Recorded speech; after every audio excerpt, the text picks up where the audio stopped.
All right, guys, we are going to be live in just a couple of minutes. Happy Sunday. Fridge Financials is back after a long time of not live streaming.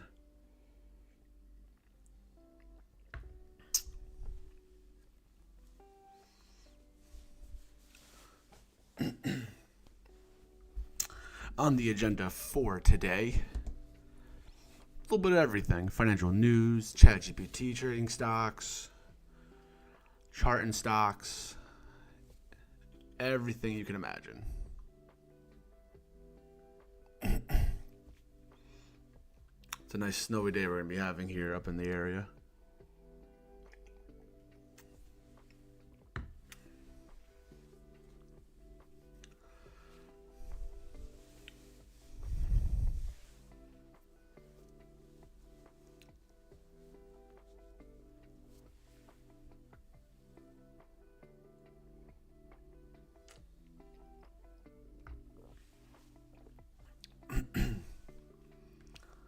It's been a while since we've done a live stream.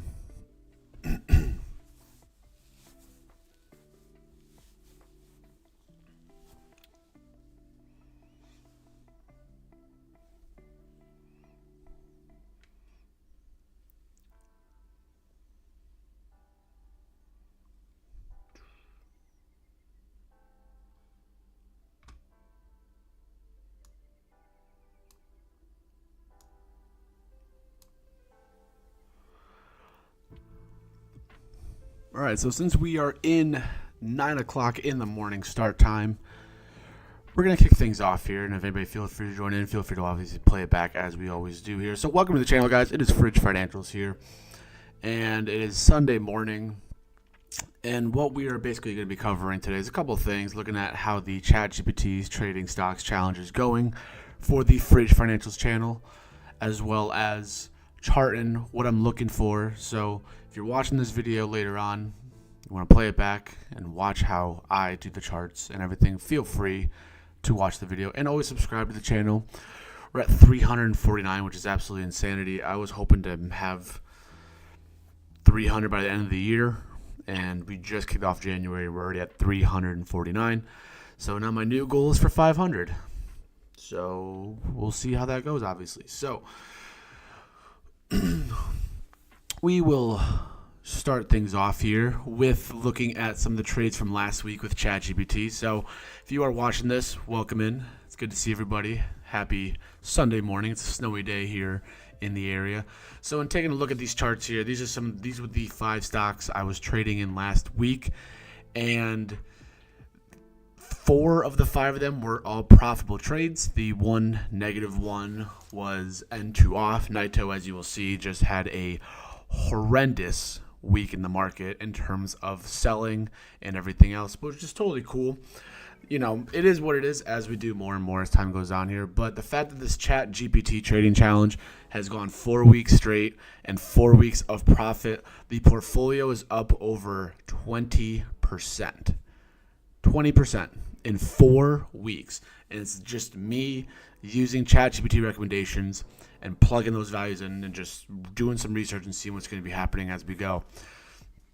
So that to me is absolutely awesome. So these are some of the trades. So the market last week was opened, I believe, on the 13th.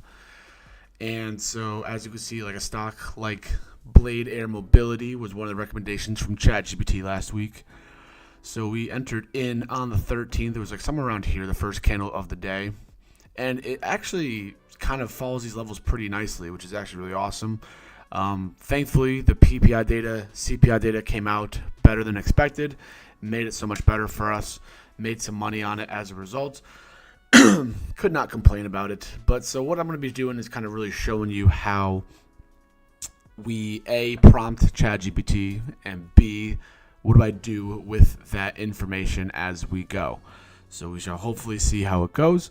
I'm going to make little notes to myself and add some symbols in because that's what allows me to trade it. Thankfully, I won't say thankfully, I guess sadly, I should say, as a trader, markets are closed tomorrow for Martin Luther King Day. So we only have a 4-day week of trading. So that should be very interesting to see how that goes. So what we will do is I will be showing you guys the prompt for ChatGPT.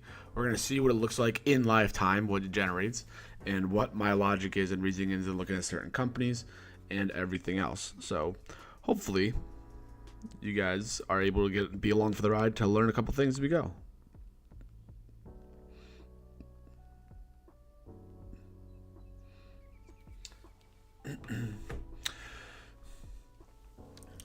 I wonder if I'm able to actually. So usually with my charting, what I usually look at is the hour time frame for weekly trades, and then I go to the 5 minute, kind of see where my entries are.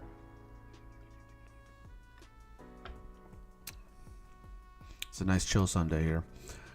This is the 5 minute chart, believe it or not. So let's take a look. Let me go back to.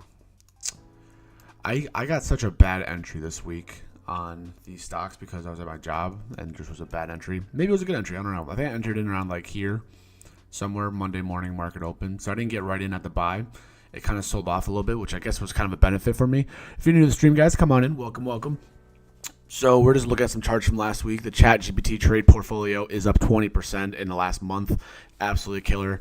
So what we're looking at here is just the previous trades that we took last week, and then we're going to prompt Chatgpt to really throw in some trades and see what happens as a result. So if you feel free to watch, you want to see how this works, because again, I don't know any better.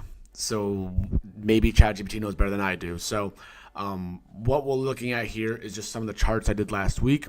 I was able to enter in on these 5 trades here. If you do want to know how it is and what the idea is behind the challenge. So the challenge is pretty simple. I go into ChatGPT, which looks just like this. I throw in a prompt. I say, hey, give me a list of stocks that you want to trade for the week.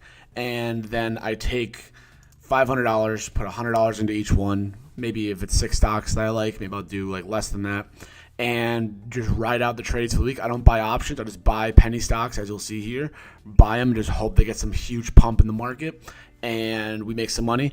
And this trading challenge is up 20% in the last month. So if you're new to the channel, welcome in. And feel free to watch the previous videos. All the shorts, all the in-depth videos shows all the proof, all the trades we've been doing. And if you are watching this live stream, you do get to see the active stocks I'll be looking at trading this week on the 4-day market week. And if you are watching this video back, you can see like some of the run-ups that we had here. So I bought in Monday morning around here for Blade. It ran up and I sold it on the 15th, which was right about like here. So that's a profit of about 13% on just that trade by itself. So that was absolutely awesome. BOXL, same thing, bought in on the 13th, right at like market opens around here somewhere. I think I squeaked out a small profit here, believe it or not. So from here, and I sold on the 15th. Good morning. Welcome on in. It's good to see you. Again, feel free to subscribe to the channel if you haven't already done so. We're just looking over some previous trades for the week, which is absolutely awesome. We made about 2.08% on the week. This ChatGPT challenge, if you haven't been following along, is up 3% in the last month. I've taken $100 and now I'm up to like 600 and something. So it's absolutely awesome. So these are some of the trades from last week.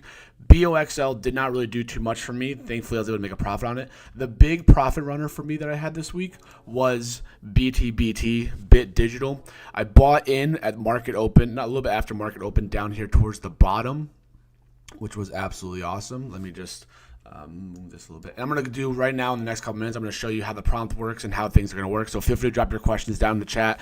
I'm always happy to answer any questions you got. So what we're looking at is like I bought in the bottom around here. I sold in after CPI data up here. This was my biggest winner of the week. It ran up 24%, which is absolutely crazy. Obviously, I have a big loser in Naito. This was the biggest loser by far of the week. It does happen. Those things do happen. We do take losses here. But what you'll notice, which I think is really interesting, is the way I'm charting it with Fibonacci retracement, is that we are, in fact, it's respecting a lot of these levels here. It pumped up pre-market. I was getting hyped for it. Sold right off market open. I was like, all right, retested, kept retesting it. So this is a key level of resistance now for the stock. Once I saw the retest over and over again, I was like in and out, sold it out, called it a day. Was like, nope, taking my loss on that one. I think I was down like 15, 20% on that one. No big deal. It does happen. The fact that this challenge, guys, is up 4 weeks straight of profit is absolutely mind-blowing. There's people all the time who are just like, oh, these picks aren't going well. These picks aren't going well. And believe it or not, they always rebound. So the more and more, now this is the early stages of the Chat GPT trading challenge.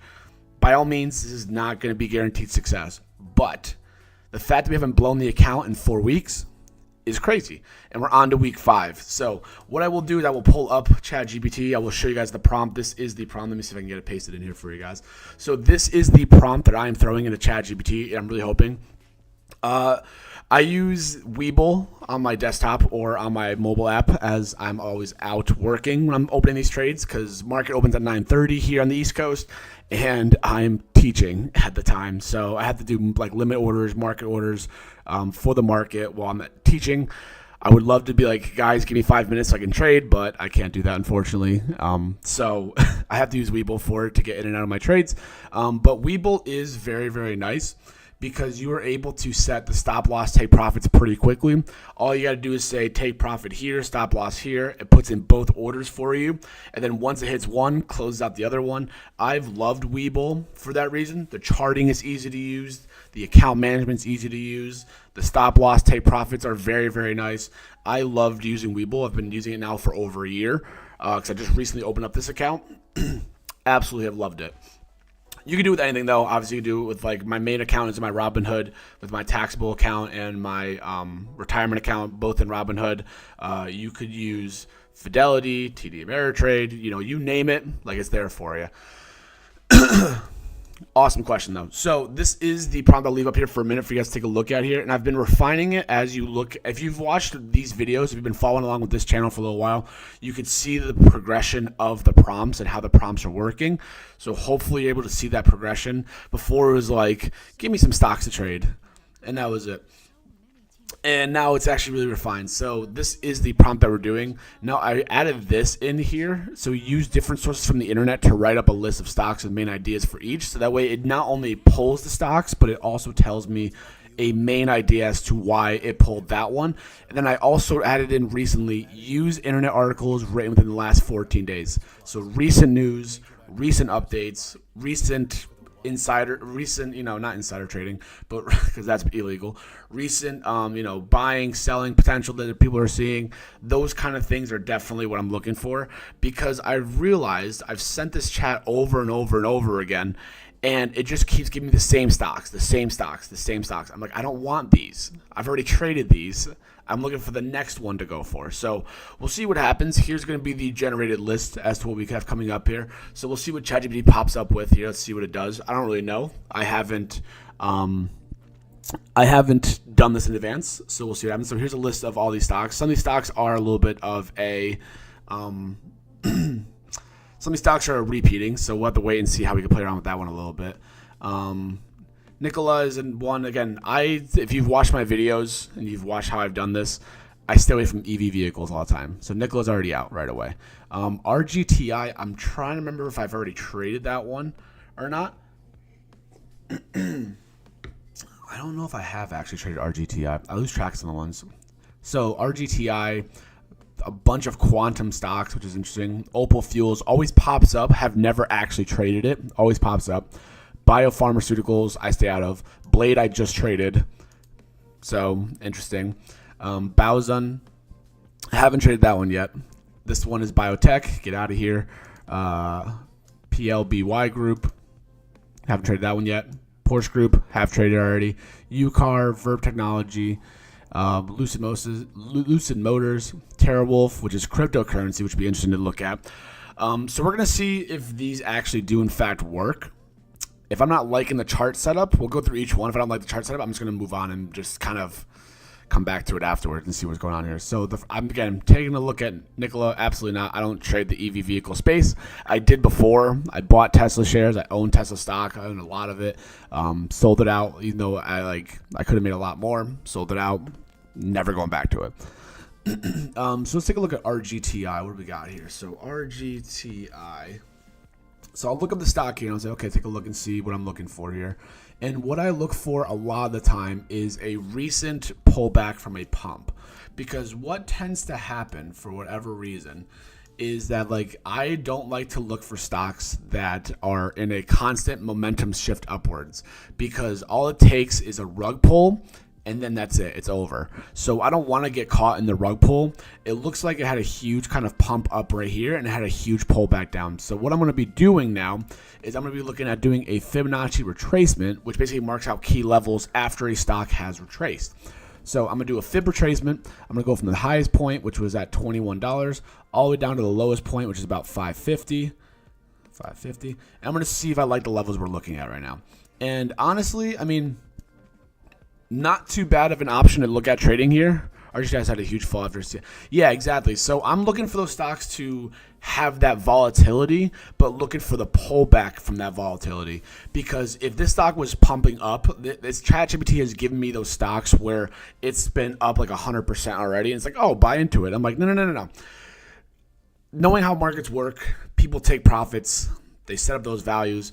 But as you will see with this Fibonacci retracement tool, it follows these marks pretty closely. Look at that. Nice little support right here. Broke down. Support at 550 now is the new low.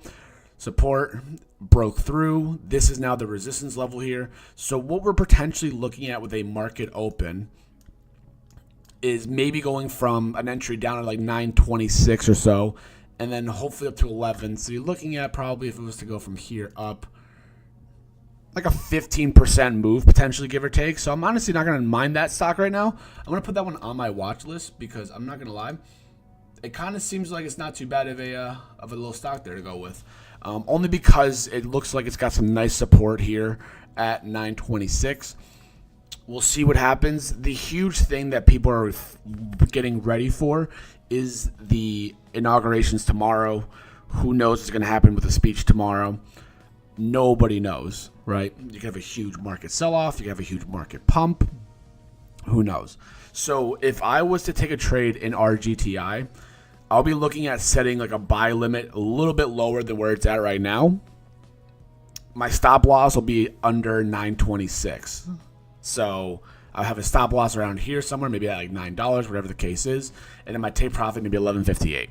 So that's kind of what I'm looking at for that one. So not a bad first suggestion. Haven't traded it yet. Looking pretty okay. These are like my golden zones here to look at to see when it retraces to. But again, it smashed right through those.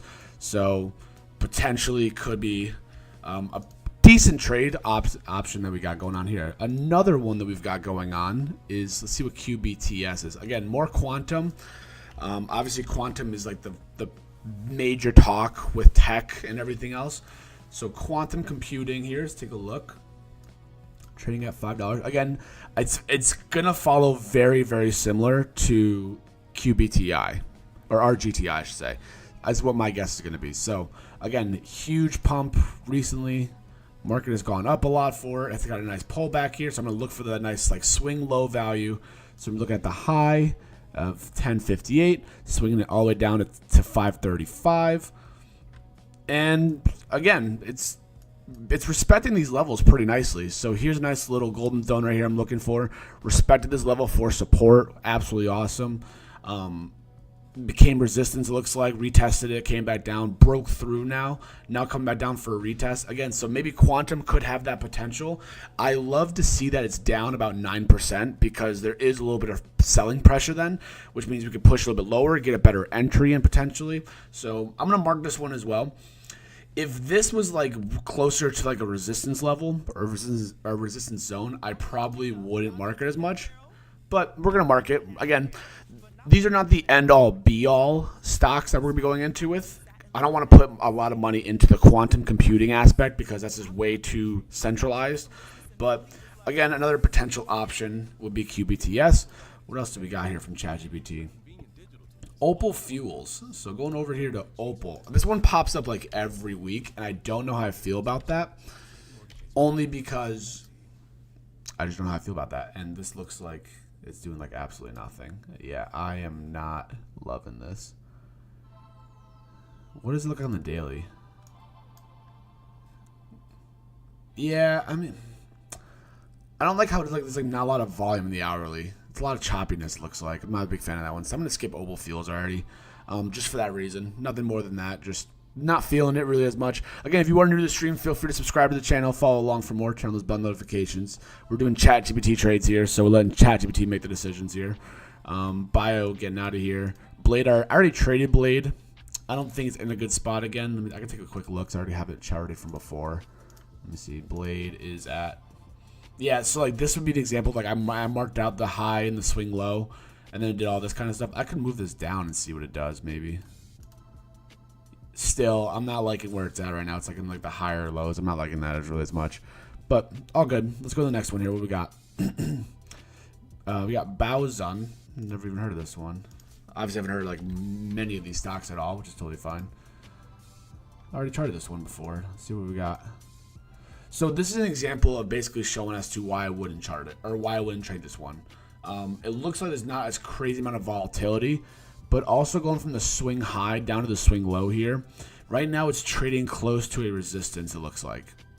Not a fan of that. So I'm not a fan of that as much, so I'm going to skip over that one. If it was closer to 2.6, I'd be looking at getting into it for sure, but not a fan of it. So this is kind of like my criteria and my logic and my ideas behind getting into a trade, getting out of a trade, looking at the charts and seeing.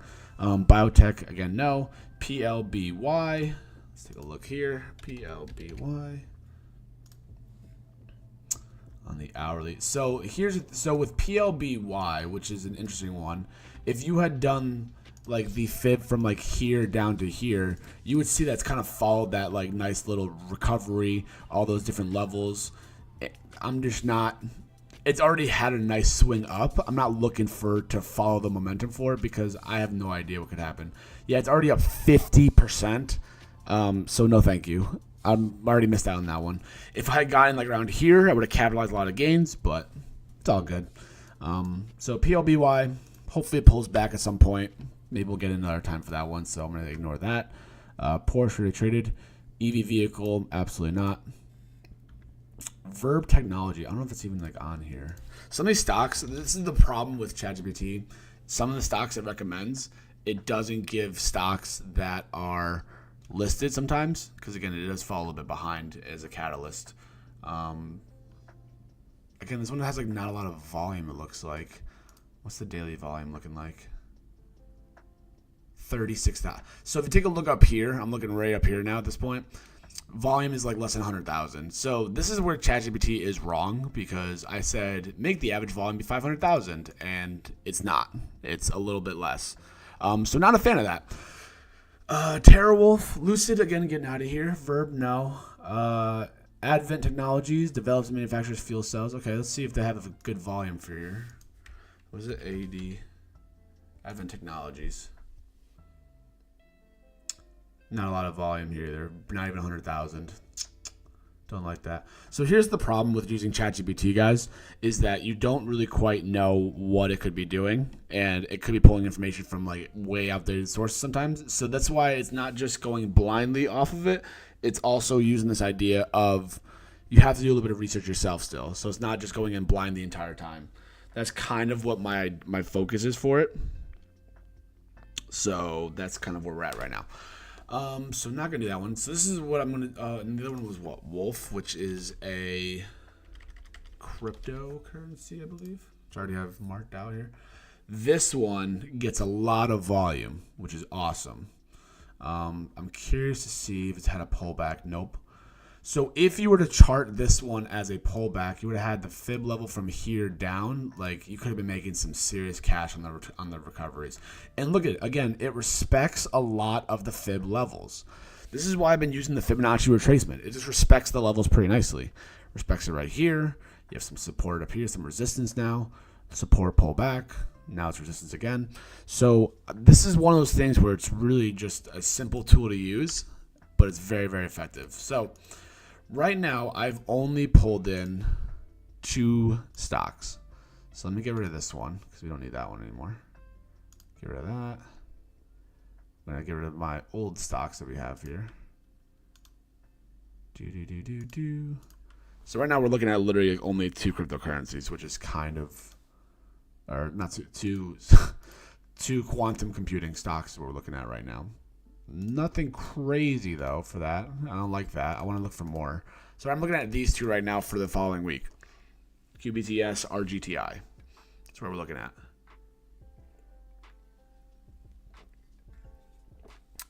Now, so what happens when I'm stuck here? So now I'm stuck here, and it's like, okay, what do I do now? So what we're going to do is we're going to throw it back in again and see what happens. But actually, I'm going to do this instead.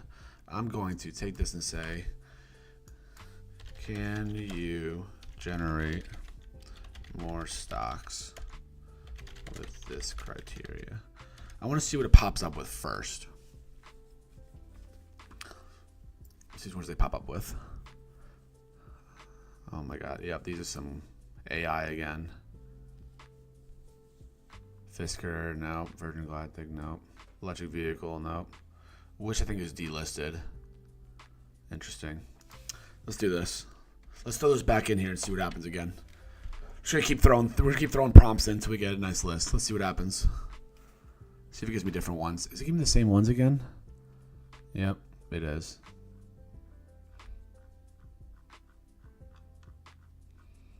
Let me do this then, because this is not working well. It keeps doing the same thing. Let me use internet articles written within the last 7 days,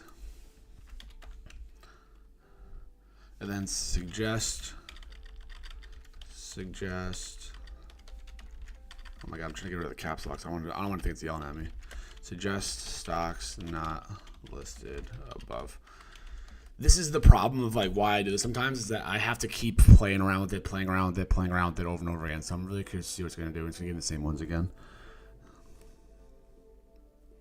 It's very interesting. Yep, same one. Dude, come on, Chatgpt, what are you doing? What are you doing? Maybe we do last 30 days. And then give me a list of, let's make this higher and see what happens. Do I even take away the $10 one? I wonder if I take away the $10 and see what happens. But let's try here first. Let's see what this does. If I make it 30 days and I say 25, let's see what happens. And then after that, we'll change the $10 maybe like 15 or $25 maybe, because maybe it's like so limited on stocks for that reason. It's interesting because like when you play around with this, like there's times where it does give you like specific stocks that like are just not listed, and now it's just they're listing a bunch of them here. Canoe, gross, sundials, cannabis, no thanks. And what it does also is that it's pulling some stocks that like do not fit that criteria. So like Ideanomics, I don't even know if that's, let me see here. Ideanomics, is that even traded on here anymore? What is it? IDEX. Let's try it. IDEX. Let's see what's going on. If you're new to the stream, welcome. Do you ever take a look at previous stocks you traded? I've thought about that. I don't even know what this is. It's definitely delisted then. I've definitely considered doing that for sure. But the things that like if I already made my only fear is that if I already made money on it. So like for example, I made money like 2 weeks ago on OPTT, I think it was, which I know is like a big one in a lot of communities, or OPTT. So like I made a killing on this one. Like this was my killing I made right here. So it pumped up and I made a lot of money on this one from like down here up. But then ever since then, it's kind of fallen off. It is kind of finding some support because these are the same fib levels, which is crazy to me. It respected this fib level so nicely. And now it has this as support. So I've looked into that potentially. My only fear is that I've already maximized those gains. Now like people took a lot of profits. So now it's the question is, do I wait to see for a better entry? Definitely not a bad idea though. I'm not going to lie. I love that, to think about the idea of going back into it for sure. I just like to see what other stocks are potentially doing. These are definitely all like delisted or something like that. I feel like, or they're like just crazy ones. Medical tech, no. Biopharmaceutical, no. CEI, I don't even know. If we're getting into these like crazy stocks, I gotta refund my whole thing. Yeah, it's not even listed. It's like delisted. Okay, so what we're gonna do is let's just get rid of the price point and see what happens with the volatility. That's what my question is gonna be now. Because if I can still trade stocks with a high volatility, I don't even have.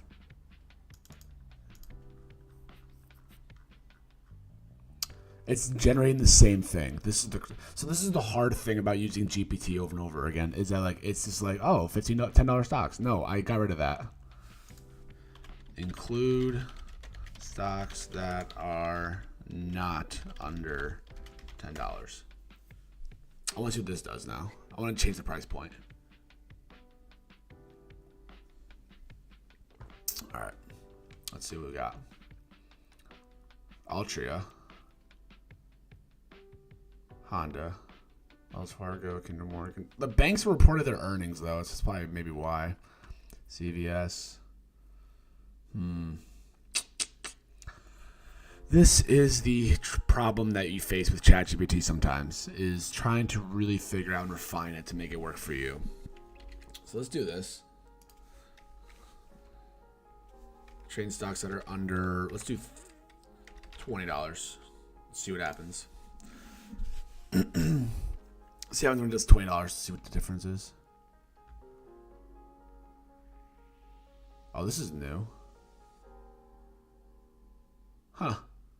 I've never seen this before with two different responses. Wow.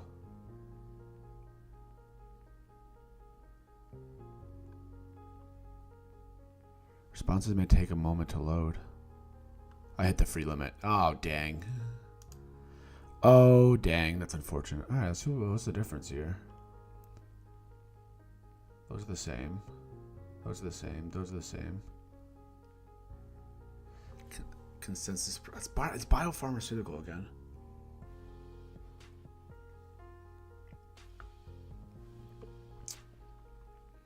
Blade Baozunk.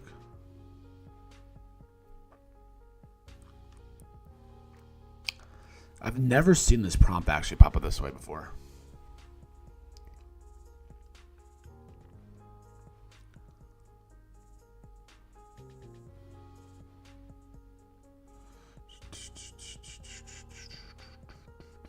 It's very interesting. Which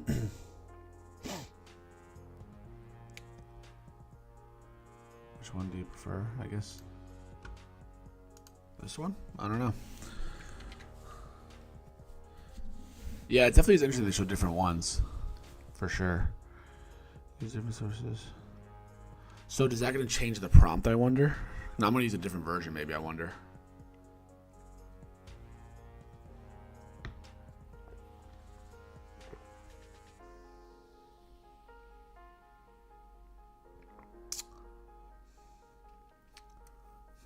Interesting. So now my other question is going to be, if I go to Chatgpt now, which I have on my phone, what is Chatgpt going to recommend me? So what I'm going to do is I'm going to take this prompt and I'm going to put it on my phone in Chatgpt and see what happens. Because Chatgpt, that's one thing, first thing someone recommended was Chatgpt. So I'm going to see what Chatgpt recommends here. We'll take a look at these charts here and see what's going on with it. Because right now we're looking at a watch list of a whopping 2, and I'm not full pouring like 250 into each one, hoping for the best here. So I'm going to see what Chatgpt does. So while we're waiting for that, again, if you're welcoming into the stream, welcome. It's good to see you guys on a Sunday morning. We have a nice snowstorm coming in later on today. I believe I'll also be a guest on a podcast later on at some point as well, which is absolutely awesome. From project intake to campaign management to strategic planning. Okay, so looks like ChatGPT is giving me some other ones. They've only given me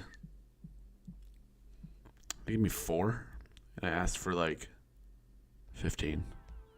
Give me Ford. Why is Ford on here? Is Ford Vault? No. I mean, I wouldn't even trade Ford even if I wanted to, because Ford is like way up. Like, I'm not doing that. But again, if you were to do the fib tradesman level, let's see what it would have looked like. If I saw Ford up here and I saw it pull down here, look at that. Upside, resistance, support, resistance, breakthrough, resistance. Like, it plays these things. I don't know what happened here. That's insanity. But like, it plays this really nicely. It plays the fib level so nicely, and it's really quick and easy to chart, which is absolutely awesome. Sonic Automotive. What is this? Yeah, no thanks. COTY. see what that looks like. No. I mean, there's volume, which is good, but it's interesting to see, like, again, it's pulled back to the upside. I feel like I've missed the, so like imagine like you fib level like from like here. Imagine fib leveling like up there, down to like there. Yeah, so right now it's kind of like showing some struggles here, so I wouldn't really take that one as much. Will you be a guest with royalty or where? I believe it's on day 0, I believe, from After Hours. So him and I have been in contact recently. We're going to be doing a live stream, I think, some point on his channel, which is absolutely, I'm super excited for and super grateful for even to be able to talk to somebody about finances, because the finance world is lonely sometimes. But yeah, so I believe it's day 0 from After Hours. He's like, yeah, we'd love to have you on. So I'll be curious to see how that's going to go. I think it should be later on today at some point. He might post it on After Hours at some point. I love Roto Trades though. Roto Trades is my guy.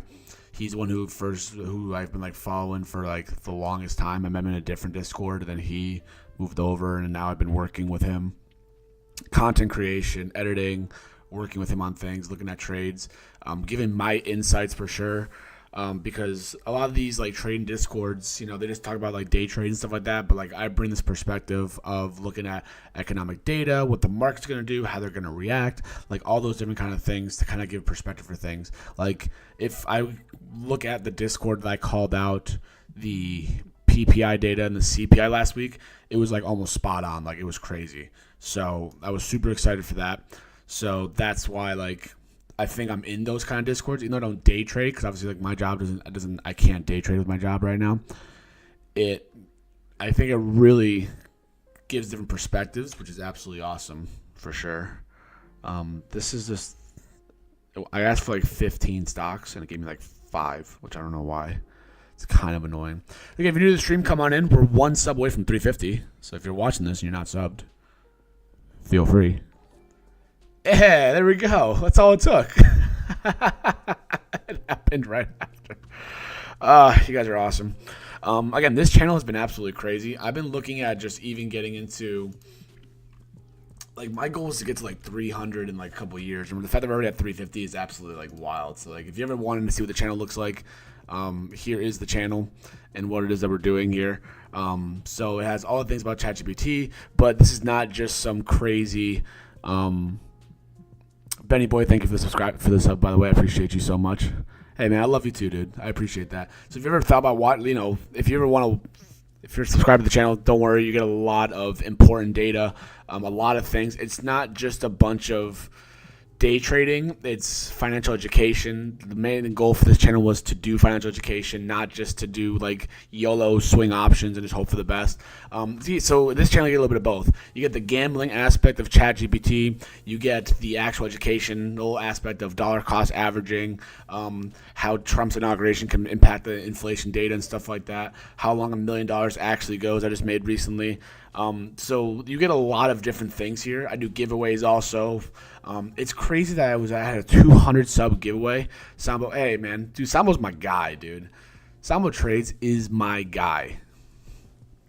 He was one of the first people that I think I've really been in touch with. Him and Zach from Discord. He's one of the first. Those are the first couple people I've really gotten to know in Discord with finances and stuff like that. I believe Zach's the one who actually brought me over to the first Discord that doesn't exist anymore. And ever since then, we've been just in constant communication. It's been absolutely awesome. So, Sambo, same thing. I met him in the Discord. That dude, we've been on Discord calls for like hours and hours and hours. So it's absolutely crazy. So those are my guys. But yeah, so again, if you want to know what you are getting into with subscribing to Fridge Financials, you do get a little bit of everything. So you get my personal trades for my long-term portfolio. You get some risky things with ChatGPT. You get some educational stuff as well. I do giveaways a lot of the time, so feel free to give back to the community. So make sure you subscribe to the channel. So thank you so much, Benny Boy. I appreciate you for doing so, and even just come by and taking a couple minutes out of your day for it. It's absolutely awesome. So we're now at 351, which is crazy. I didn't think I'd honestly be here. You know, I've only been doing this for now about almost 2 years. I didn't think it'd pop off the way it did. So I'm super, super excited for it. So thank you guys so much. Feel free to send anybody over who has any financial questions. Benny Boy, I believe since you know Sambo, you were in the Discord with the CPI and the PPI callouts I did last week, I believe, if I'm not mistaken. I don't know if you had a chance to read those or not, because that was honestly like I watched the market that day for those CPI data come out and the PPI, and it was absolutely like spot on. Like it was crazy, short, sweet, to the point. And if you understand market psychology and how markets move, like I just keep doing it, bro. Yeah, absolutely, man, 100%. So I try to provide like that market psychology thing. Yeah, correct. Awesome, man. So that, and you know, I was talking to Sambo the other night, and he was like, dude, like I don't think you understand, but like people were hyped about what you called out. Like you were spot on with it. Like if this comes and this happens, increased chance of a second drop. Yep, 100%. Yeah, absolutely. Let's take a look at that after, since we're talking about that. Interest rate cut predictions. This is always something to factor in if you ever want to go to it. As you can see, I go to it often, which is funny. I'm here like all the time seeing what the market's predicting. And what? I can't even see it. No.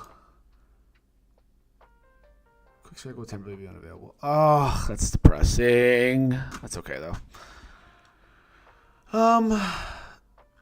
So I always go here to see what the interest rates are, and the minute you start to see like some hype up around like where the cut's going to be, that's where you see the market start to get that like positivity and stuff like that, because people want those things to be cut. In the meantime, because that's not going to happen, unfortunately. What other stocks is Chatgpt asking me to do? COUR. Let's see what that one looks like. Oh, look, it's traded. What's the daily volume? Good volume. Okay, let's take a look and see what it's done so far. Any pullbacks from the highs? It's been just kind of stagnant, actually. I don't like that. If I do a fib retracement here, see what we got. Not really liking that one. It's a lot of consolidation, really. Not really feeling that. I don't know what it's going to do this week. What else do we have? On track is healthcare, hotels and hospitality. GHG. Apple. Okay, let's take a look at Apple in a second. Let's see what we got going on. Oh my god, this has like no volume. Absolutely not. Well, let's look at Apple while we're waiting. Let's see what we're looking at here. I don't know what that's from. Let's take a look here. Let's see. So Apple, oh my god, Apple's had a huge pullback. But so with the fib level, what I'm doing here, right? And what my logic is you see this nice downtrend happening here, and then you see kind of like a nice pivot point. It looks like it's starting to have some pivots with the market fluctuation here. So if I do a fib level, yeah, so we're looking at potentially a bottom here.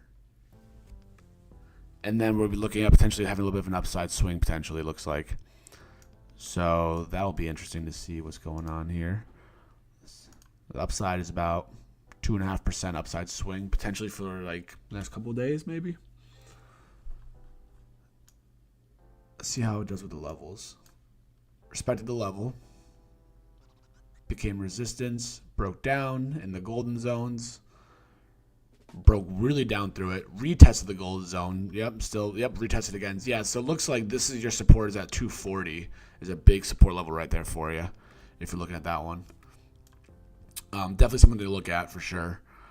That's in the long term. Again, so I'm looking at the hour time frame, so the swings might be a little bit different in that aspect. So something to keep in mind about is that this is more for swinging, not for like day trading and everything else. If you take a look at like the 5 minute, I don't know what the 5 minutes showing. 5 minutes can be a lot different. Yeah, so nothing really crazy with the 5 minute, but again, it looks like 240 is your major resistance right there now. So if it goes up and retests it, you might get a nice little breakthrough on Apple for sure. That's kind of like what I'm looking at is this for these fib levels here, holding 124 calls. Nice. The hope that you have, right, Benny Boy, is that you're really hoping that the inauguration goes great, market has some euphoria with the new a new president election, and you're hoping to get a nice little pump up. What's your strike price on that, Benny Boy?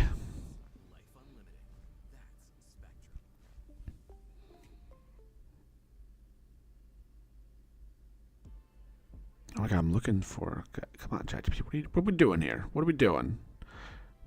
Trade GPT, come on, do something here. If you're watching this, feel free. Subscribe to the channel if you want to. Just hit 350. Absolutely amazing.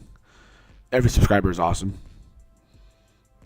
You get some crazy content. Trying to find some different ones to trade this week with like these Chat GPTs and stuff like that, and it's just not doing too well.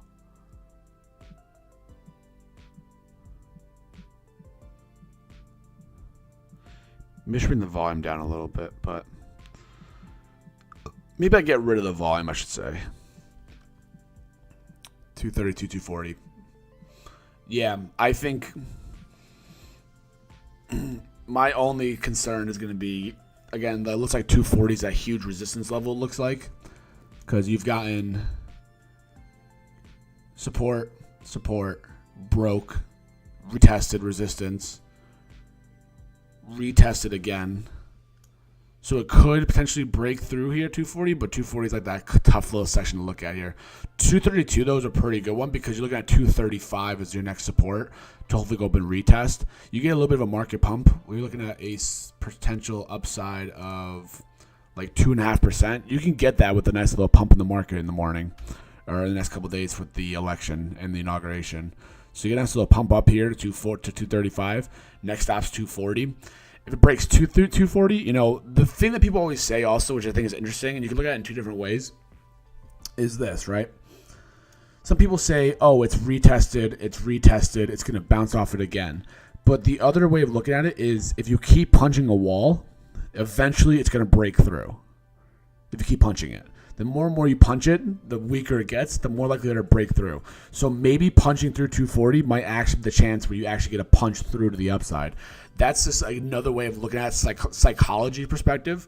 Is some people say, well, you know, previous results predict future outcomes and stuff like that. But you also can look at it saying, well, if you punch, eventually you will break through and go higher. So, not a bad idea, though. Again, you have a nice little, it looks like you have some support found right here, which is awesome. And then you can hopefully have a nice little like recovery, looks like, which is great. So that's what I always like to look for. Let me see if I can find anything else with Trade GPT or just anything. Because I'm short 3 stocks minimum for Chat GPT trades this week. It's absolutely crazy. If you want to do the stream, guys, come on in. Welcome. Feel free to subscribe to the channel if you've already done so. Fridge Financials is here on a nice, beautiful Sunday morning before we get a crazy snowstorm with like 5 to 8 inches here. So I was like, you know what? Why not? School's closed tomorrow for Martin Luther King Day. So your boy's here streaming. Because why not?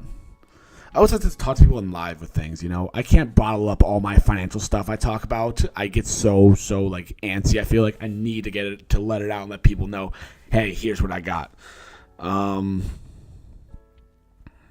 Let's do the same stocks again. Oh my god, dude. You know what's crazy is that it gave me recommendations before. I could pull it up. This thing gave me recommendations before, like last week, that were a whole different ones. Let me see what else we got here. Where was it? Here it was. It recommended. Same one. It gave me Big Bear, and I love Big Bear actually. Big Bear is that's that stock. Let me see. Let me do a fib level and see what we got though. So Big Bear, I'm going from the swing high to swing low here. So swing high was at 530. Swing low is down here at 280. Oh, I should go down to the wick. There we go. So as you can see right now, like Big Bear, a little bit of a pullback potential, but you're in the golden zone right now. And again, this is why I like this tool here, because look at this. It respects these levels pretty nicely. Boom, retest, support, breakthrough, retest, breaks down, tries to come some resistance up there, swing low, and now it's on the uptrend again, but retested here, broke through, now it's in that golden zone again. So Big Bear might honestly not be a bad play to look at. I do also trade that one. I traded that one on my Robinhood account as well. What's Bitcoin doing? I saw it going like a little bit crazy at first. So I recommended Big Bear, which is crazy. Maybe I just keep pasting it over and over again. It'll give me a different list. Let me try that. It's funny though, because I'll be like, "Oh, give me different things," and they still give me the same things over and over again for ChatGPT. I don't know what the problem is with that. Generate a list of stocks under $10 using from the. I'm trying to. Maybe I'll change the prompt a little bit on my phone and see what's going on here. So I'm trying to figure out what's going on here with these with ChatGPT. I'm looking for trades for the week, and right now I got 2, and it's both quantum, and I don't want to expose it just to quantum. Again, if you're new to the stream, feel free to come on in, subscribe to the channel, drop your questions in the chat, as we already do. I also know that this is, again, here's your Fitch Financials channel. Feel free to take a look, subscribe to it. I'll pull this up. I'll pull the stock up while I'm at it. The Trump token has been like a crazy thing, apparently, for some reason. So right now I'm kind of with a new prompt here to see what maybe I can make it learn something else, because right now it is not helping me at all. I can't believe this. This is crazy to me also, by the way. I don't know if you guys are in on this, but it is wild. It is a wild ride. Just pull back like. Nice little pullback there. From the internet. With a volume of 500,000. High volatility.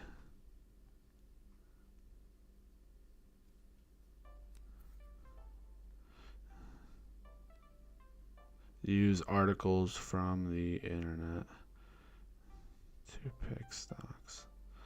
Let's do 20 stocks. So we'll see what happens with that. It's giving me like the same. Oh, wait. Wait. Hang on, let me go back. Hang on. This might be. Am I onto something here? This is price not specified. Okay, thanks, ChatGPT. Appreciate that. Okay, wait, hang on. That's a car company. I don't need that. Didn't give me a ticker for that one. What's Vail?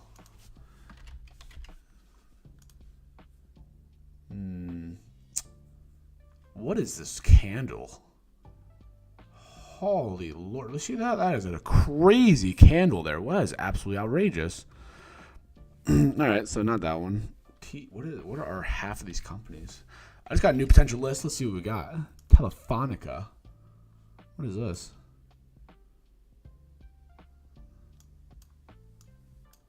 All right.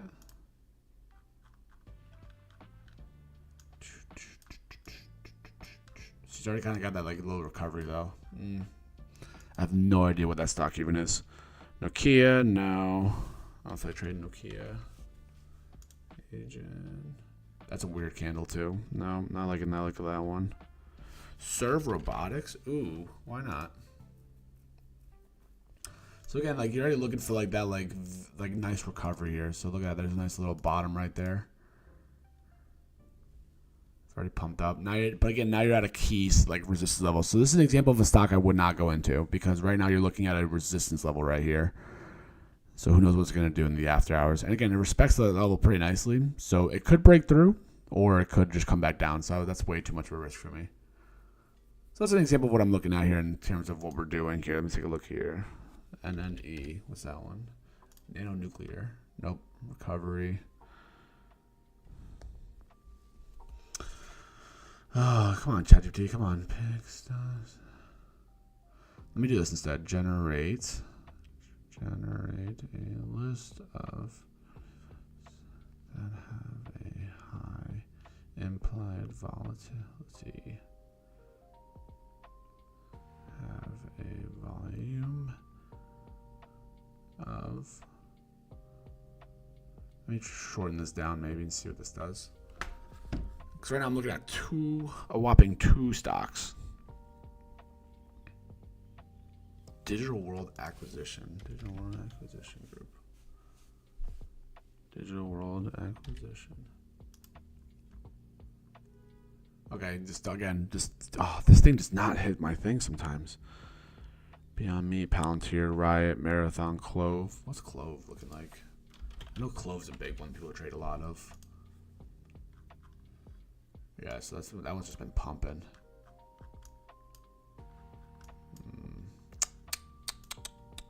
Again, if you're new to the stream, feel free. Welcome in. trying to find different stocks we're looking at for trading here. Peloton. Let's see what that one's looking like. Part of me also wants to like look at like just like the. Oh wait, what do we got here? Come on, 1033. Bottom. Peloton could be a play. Looks like. Let's take a look. What's the upside here we're looking at? If it closed like there, 4% upside to the next resistance level. Ain't too bad. Not liking that. Novax NVAX. What is that one? Ooh. Oh, please tell me the volume's pretty good. It looks like it's pretty good. Yeah. Okay, wait. This might be. But wait, isn't Novak? Is this bio? Is this a bio one though? I don't want to do bio. I really don't want to trade bio stocks. I will not succumb to this. I think it is. Oh. This would be an example of a really good chart I would go for. Because you have a swing high right here, swing low down there, consolidation now. Like your upside is going to be nice. That's unfortunate. All right. Going back to Chatgpt here. We're going to make this happen somehow. Let's do a new prompt. Let's see what we got. So, imagine you are free. No, I'm just kidding. They say like imagine you are free traders. Imagine you are trading stocks. I want to just use. I want to use the prompt and just like change it maybe. Just as under $10. I'll make this under 20. You want to buy stocks for the week and then sell at the end. Stocks to look at should have a high implied volume. I'll do more than 250. Let me just do. Let's try that and see what happens. We're going to keep feeding this thing and see what happens at some point. But it's going to keep giving me the same stupid stocks, dude.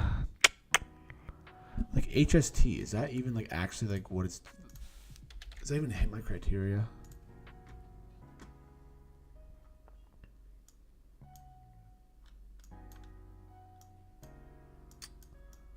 Well, there's your swing high. Swing high, swing low. And right now it's going to be swinging lower. That's too much of a risk to me. Like I'm not doing that. I can't be doing that. I really can't. Chatgpt, what are we doing here? You know what part of me wants to do?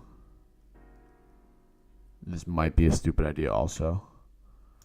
Can I just use Gemini? Just...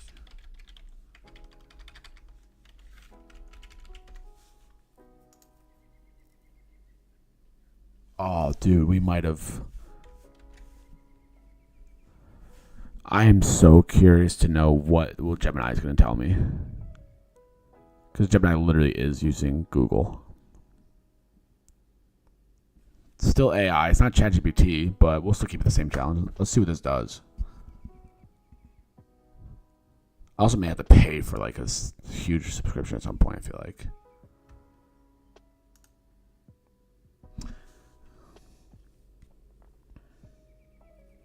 Rivian. Workhorse. WKHS. See what that one's looking like. WKHS. Ooh. Oh, and it is such a risky penny stock because it's literally trading at 70 cents. Oh my goodness gracious. This might be the play. Wait. Hang on. Pause. So look at this, right? So this is what I'm looking for. So it pumps up, right? Has a big sell-off. Because again, what usually happens is people are taking their profits, right? So people are taking their profits. That's why this market kind of sells back down, right? So this is like a swing high, I'm calling it. So let's take a look. Boom. Boom. The only thing I don't like is that it's kind of in between, but it is consolidating. And the biggest question I'm going to say is, what is the risk if this goes down from where it's at 71? It's a 5% drawdown.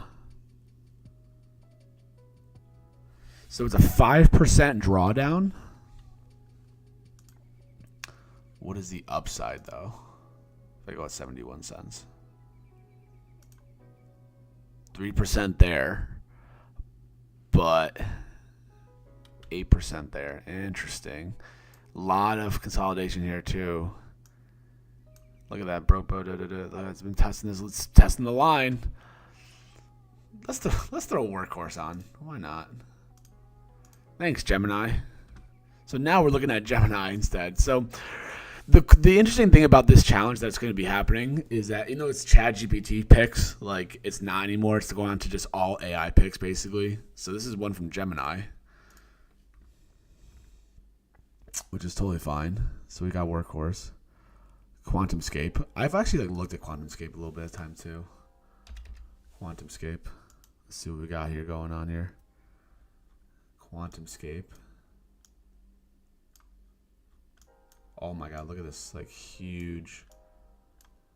Oh, oh my god, this one actually is already looking promising. Hang on a second. 694 to 516. Ooh. Guys, QuantumScape might... I know it's another quantum stock, but maybe I might do QuantumScape over those other ones. Very interesting.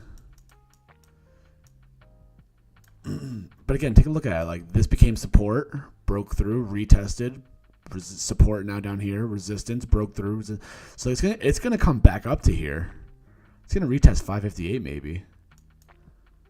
Let's see what we got. If I go from here up, we're looking at a 5% swing to the upside potentially. Is Gemini the play? Gemini might be the play, guys. But they rechange this whole thing. SoFi is an upstart. Is Upstart looks like a risky stock? I don't think so. Upstart's, oh yeah, Upstart's way high. No thanks. ChargePoint, don't want to touch it. Riot, Microcomputer, Palantir, Teladoc.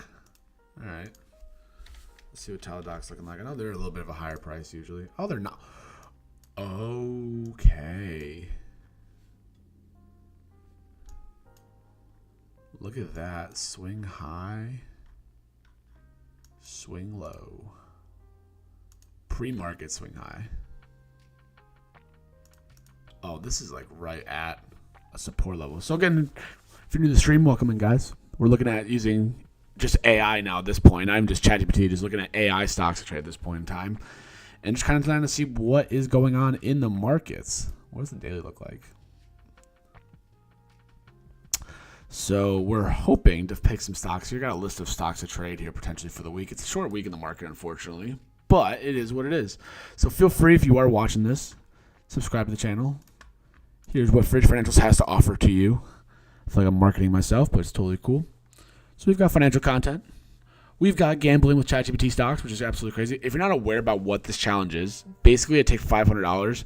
I throw it into stocks every week that AI now picks and just hope for the best. And right now we are 4 for 4 on weeks with this. And the portfolio for the Webull account is up over 20%. So you can watch the in-depth video here. You've got all the shorts that are right here. Here's all the results we got going on for it.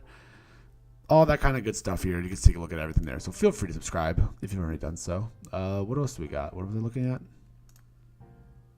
Teladoc Health. I might do a little bit more research on these, but I'm kind of just marking the ones that are potential here. So right now, my list I'm looking at for AI stocks for the week: Quantum, Teladoc, and Workhorse. That's what we're looking at right now. Now the nice thing is that I like to see that stocks are down, because a little bit of a pullback is awesome. That's how you get those nice returns. Hopefully, you get those pullbacks here. So let's take a look back at Gemini. Zillow, get out of here. No thanks. Did I even say do it under $10? I did. Can you generate other stocks that fit this? Let's see what we got. This is all educational purposes, as you also can see up the top. Do your own research. I am not a financial advisor. Express. Like the clothing company? I didn't know they've been publicly traded. EXPR. Oh, look at that. I'm not a fan of that chart already. In the first couple of minutes, in the first couple of seconds of looking at it, I can already kind of tell what it is. All right, this is not helping. So let me just do, whoop. Let's just throw this in again and see what happens. Let's do this on Snapchat too, I wonder. Snapchat, we're going to use Snapchat AI. I'm going to use like just all these different AI tools and just see what happens, honestly. Let me see what we got. I don't want,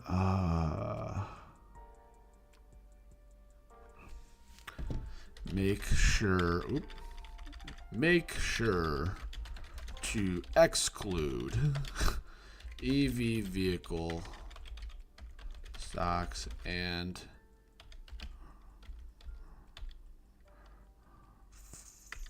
I'll just do and biotech. I don't say pharmaceutical, but just biotech. Let's see what we got. I'm also gonna pull up AI on Snapchat. See what we got. I'm honestly just playing out all different ones. If you're new to the stream, guys, come on in. Welcome. Feel free to drop a subscription to the channel. As you know, we're using Chatgpts, all these different AIs to make this happen. We have a big snowstorm coming through in the area. So why not hang out with me on the nice Sunday morning, nice relaxing time here. Let me see if I can do... I'm going to show all the proof of all these also, by the way, on like Instagram, on YouTube, all that kind of stuff. I'm just kind of trying to get... Honestly, I just don't want to pick stocks. I want I want this to pick stocks instead.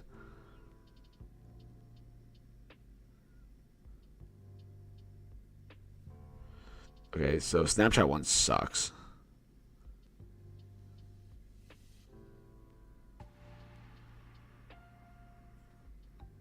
Because the Snapchat one is like, oh, I can't use the internet. Okay, dude. Whatever. Let me try the other one. Let's try Meta. What is Meta gonna do? I bet Meta can do it better. What do we got? Hang on, I got another one here. We got a couple more. CTRM. This better not be like a crappy one though. CTRM. Ooh, volume. This is the problem that I do with this challenge here, right? Is that it recommends stocks that are just not volume, because you're looking at daily volume 30,000, 50,000. Like the volumes here are just not it, because you don't get those moves in the market that you want. I want those moves in the market. Pharmaceutical. I keep always seeing Sundial, and I'm like, why? Is that the SNDL? Yeah. This one has the volume for it. Do I go with Sundial and go into the cannabis one? 9.8 swing low. It just doesn't seem like it does enough. You know what I mean? I'm just not feeling it. I don't see a huge change in the market for that one. Fuel cell. I think that's EV vehicles though.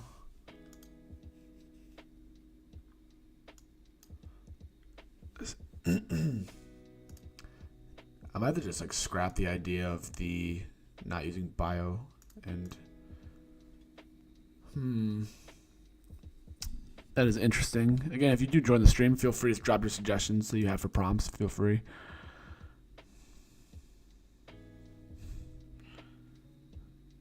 Fuel cell is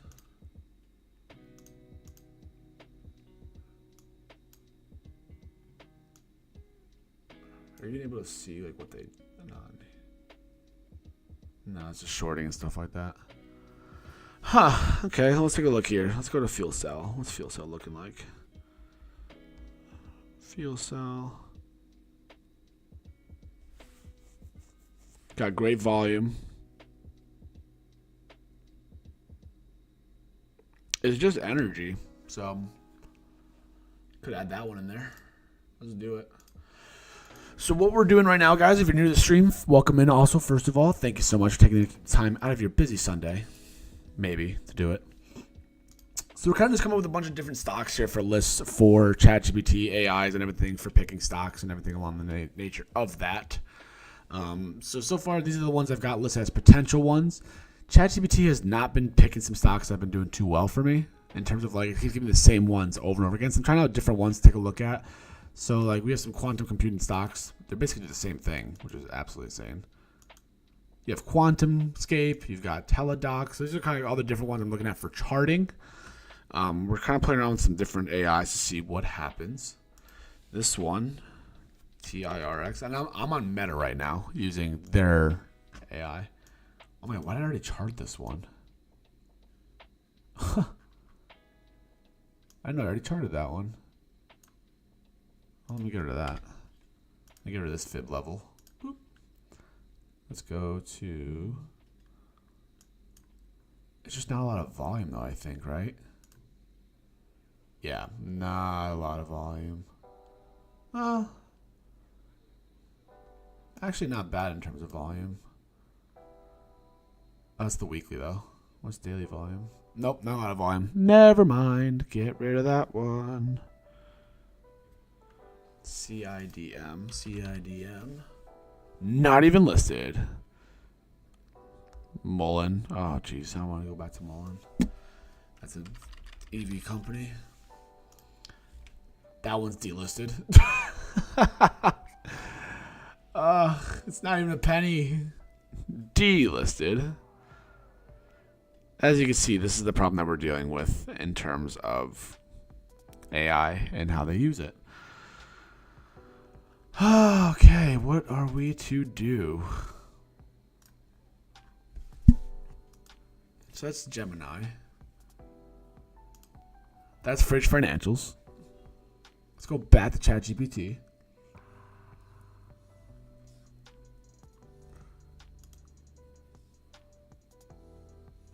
I would love to upgrade it. How much is it for the upgrade? Oh, it's $20 a month. Oh my god.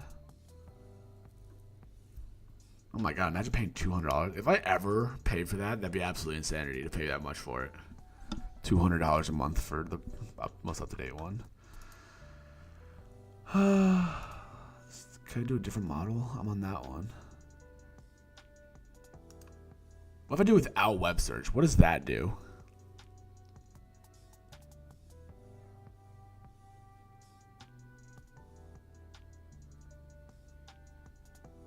Nope, I need web search. Search the web. These stocks, man.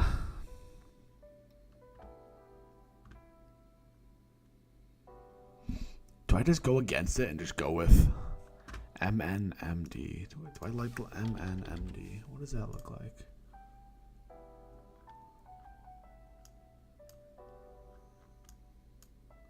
Oh, that's the daily chart. I don't want that. I want the hourly chart. So this is the problem I'm looking at, right? Is that if I do Fibonacci retracement, 883 down to 625 or 623, fine. It retested it, then it broke through. Now it's gonna have to if I was to get into this kind of stock here, since it broke through the 684 level, I'm gonna have to wait for it to come back down. It's not going to for a little bit of time, I think. So we might have to just. You might have heard it here first. We might have to go into biotech and just see. You've heard it here first. Blade. CRD. Let's go into CRDF. Let's take a look. CRDF. Maybe that's where we get those nice returns. Oh, geez, Louise. What's the daily volume on this? Is it high enough, though, please? Please be high enough. Okay, yeah, it is. All right. Good volume. Gapped up. All right, so let's take a look here. Fibonacci retracement, high to low, high to low.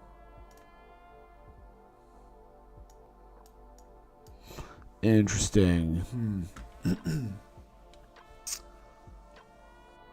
Oh my god, look at this pump you would have gotten here. If you did that like fib level, you would have got a nice pump. But I don't know if you'd be able to close it, but like, whew, 18% pump. That would have been absolutely crazy. Again, if you have any questions, feel free to drop them in the chat, as we always do. Happy Sunday morning to you all. ABCL, I guess, yeah, it's just listing a bunch of like biotech.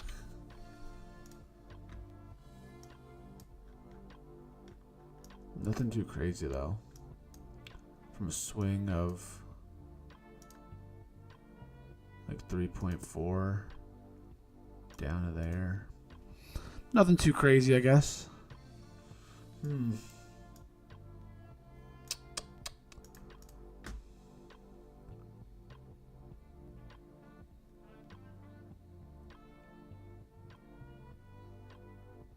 I just generate more.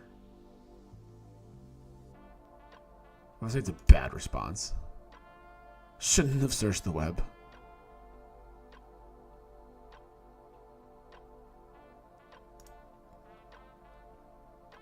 That doesn't do anything different. Ugh, I'm just bullying Chatgpt at this point. Can you give me some other ones? You know what I'm going to do? And I've done this before. I'm going to copy this prompt, right? I'm going to write, do not list the stocks used here.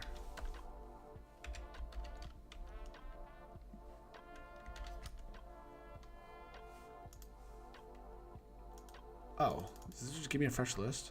Hang on. Just give me a fresh list. Mullen, okay. Obviously Mullen is EV, but you know what? Entertain me. Entertain me, Mullen. A whopping 40. You know what? We might just start just full porting this. Oh my god, look at this pump though. So here's what this might be a good example of one, right? This is because what you're looking at, right, is a lot of consolidation from this really crazy high swing price here. It broke down here. Like, it has to come up at some point. Ooh, refer. No, thank you. But honestly,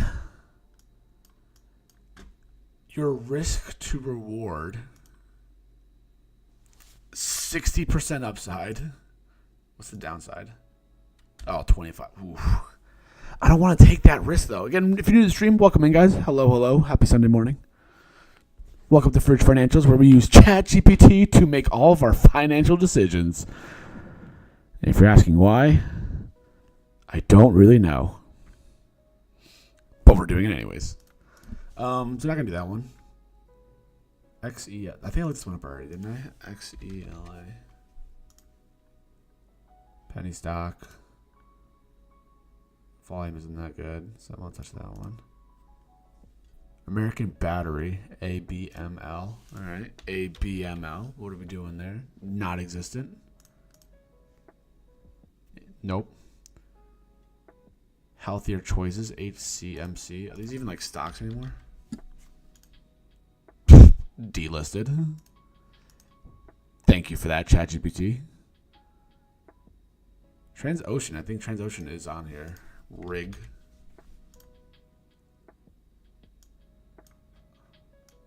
That's the daily. The volume. Oh my god, the volume is crazy. Look at the volume on this. 27 million a day. So the hourly that we're looking at right now is that we have a swing. I don't know if I want to say it's a bottom yet, though. That's the problem. So we go from here down. I don't like that. That doesn't make it could still drop. We have no idea, so maybe not touching that one. I don't know if any of these are even still listed.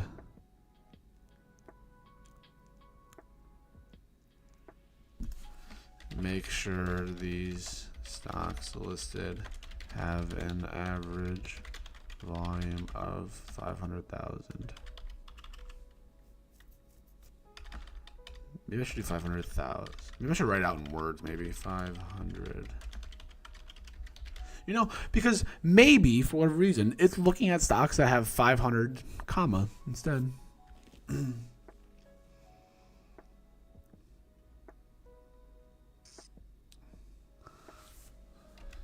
Generate another list of stocks that do not include the stocks listed above.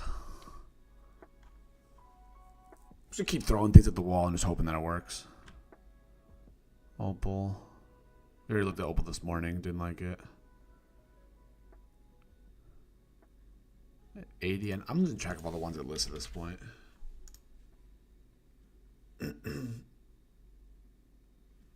Like this, it's just not picking the volume stocks that I want.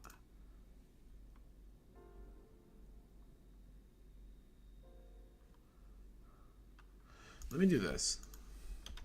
Let me do something like list of most volatile stocks. Let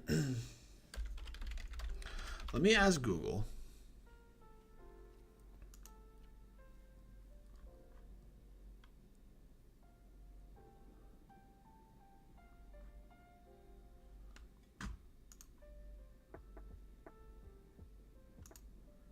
I want to see if I can find a list and just like throw the list in then.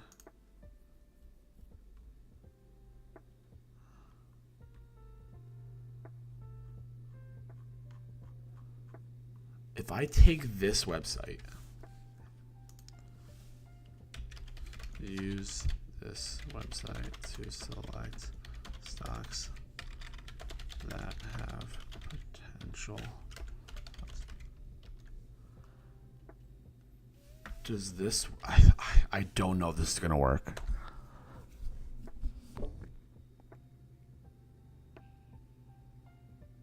Oh my god.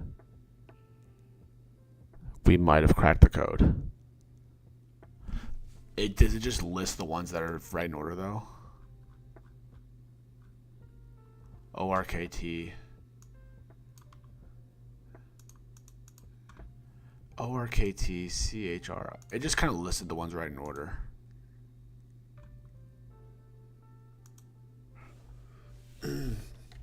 List all the stocks. Let's do this. List the top.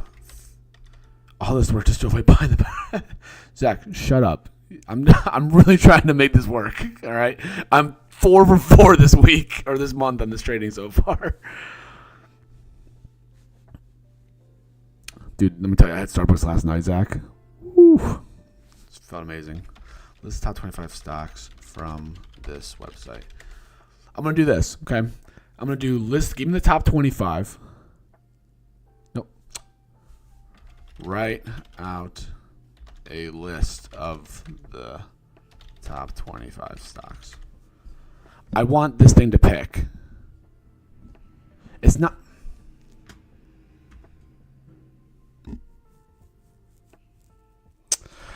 Okay, so I guess we're going to go off of...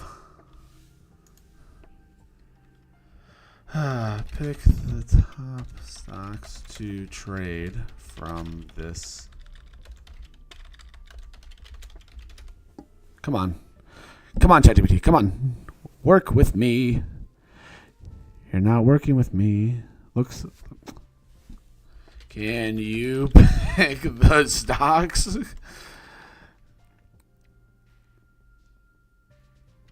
If you were a trader,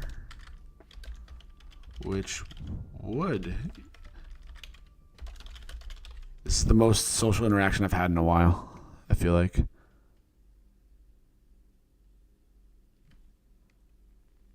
Dude, it's like I'm arguing with a robot right now. This is so annoying. Can I just like copy this list and just like throw it in? Is that a thing? Save for a stock market game. Oh, okay. Hang on. Imagine you are trading stocks for a stock market game at your high school using this website, which stocks would you pick that have the best chance of you winning the game? Please. Dang it. If you want to subscribe to the channel to put me out of my misery, please do so, because this is killing me now.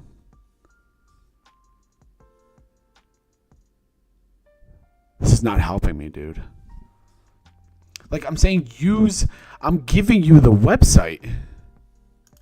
Use it. Use it. You're not using it.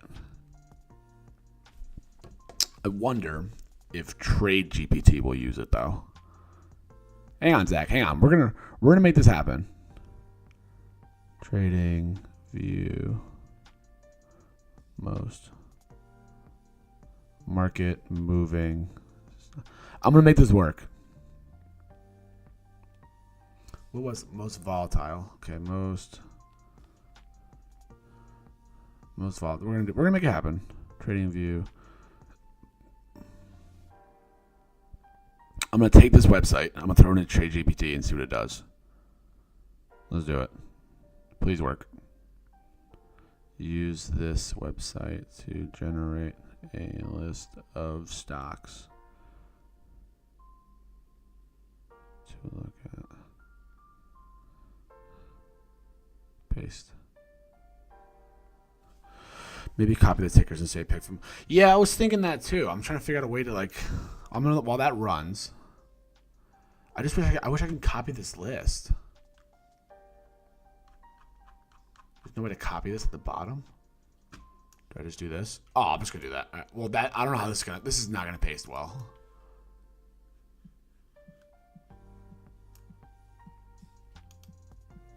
Up, up, up. Oh boy, oh boy, oh boy, oh my goodness. Put in Google Sheets. Oh, so much work. Oh, this for Chatgpt. You know what? Let me do this. Let me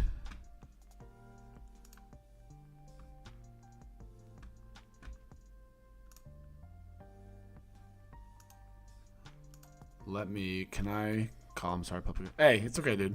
I'm a public educator too. It's okay. This thing kind of worked.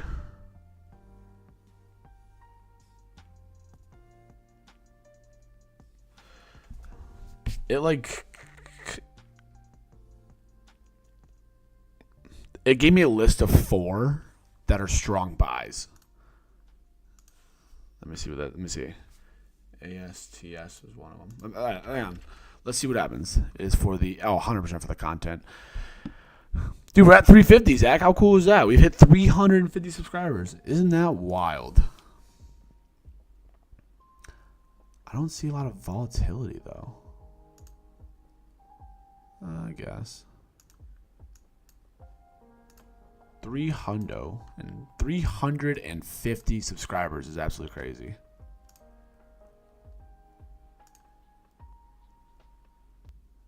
That's like a swing. I don't know. I'm not really sure what to do with that. I need penny stocks. Who would have thought I'd be saying there? Be like, I need penny stocks, but I do.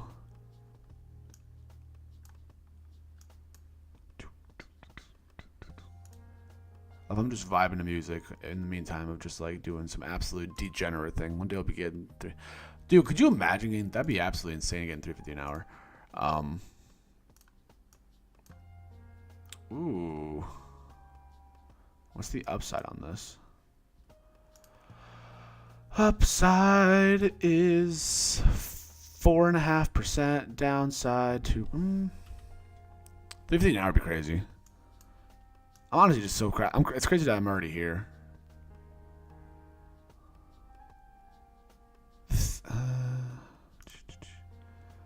Ooh, those volatilities are crazy.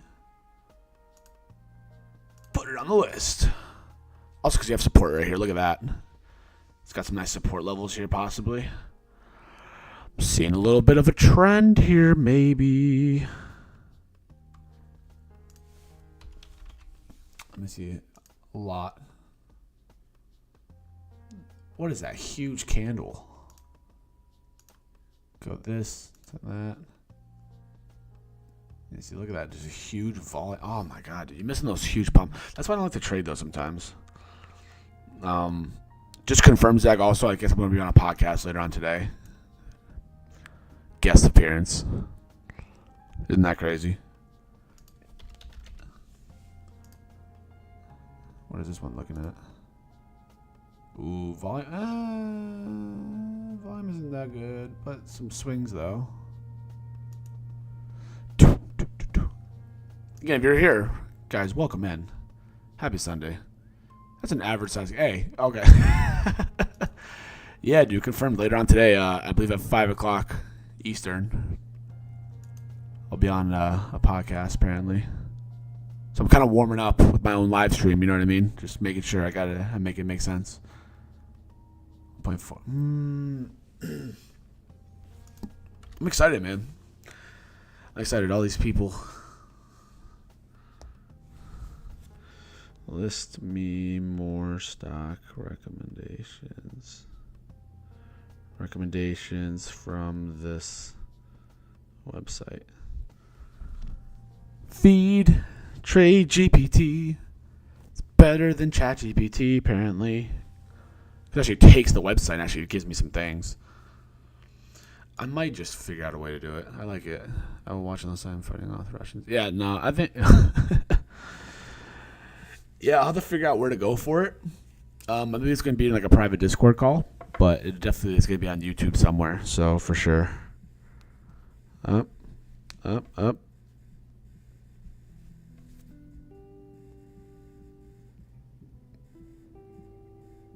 Are these listed on here?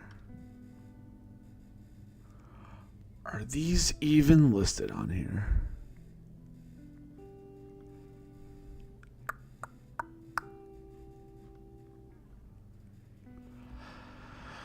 Okay.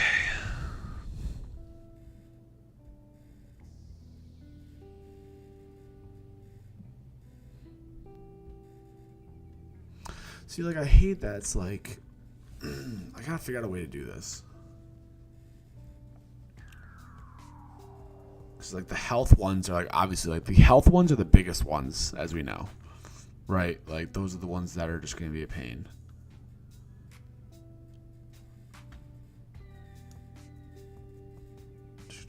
Oh my god, I'm trying just to copy some of these here. Jeez Louise. Nope, didn't mean to do that.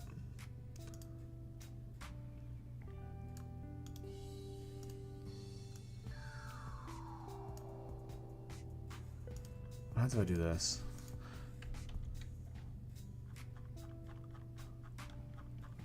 Oh my god, it did put them all in.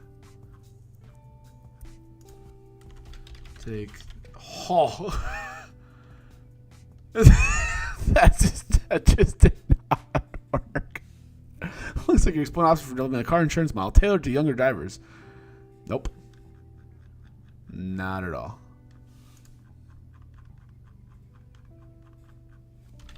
Take this data and organize it into a table for stocks. Let's see what that does.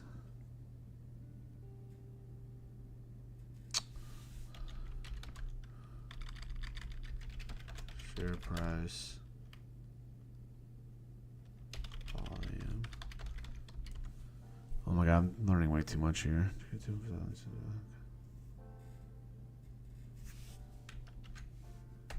If I do that, does it do anything? Nope. Okay. Not helpful. Wish I could just export this. Honestly. Would love to export this and just like send it out, but I can't.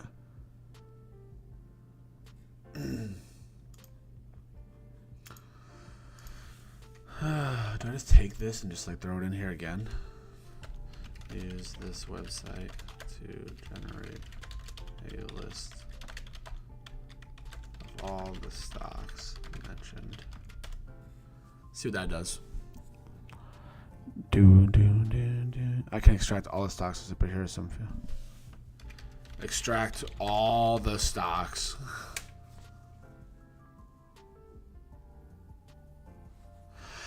Dude, oh my god, this is like so.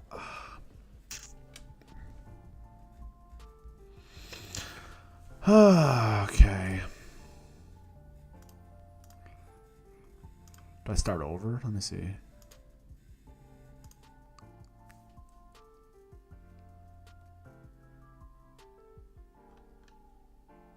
Oh, here's all these. Ugh. Let's try this website.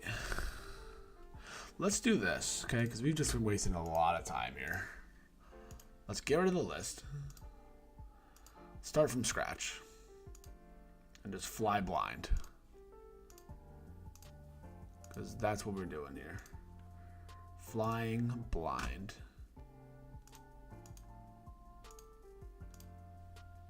ChatGPT is doing its best, but it is best. I know. And you know, and that's the thing I kind of like had a feeling that would happen with like this kind of challenge is that like it's not always going to be exact. It's not always going to be good, unfortunately. Use this website to list.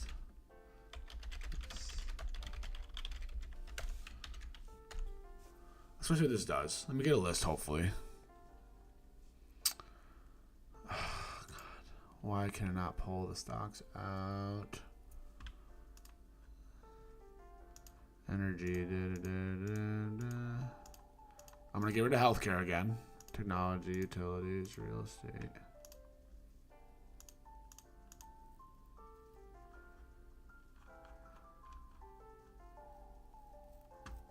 Can I do volume? That's market cap.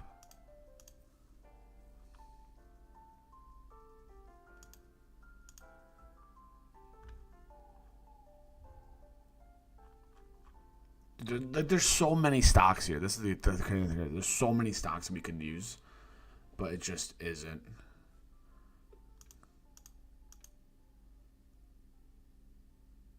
Oh, it just has all of them, I guess.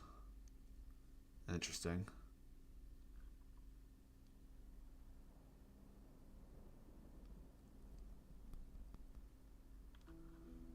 All right, hang on.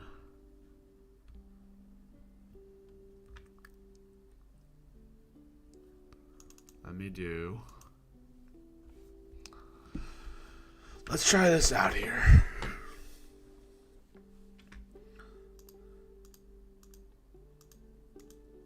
Let me my volatility. Let's just do that.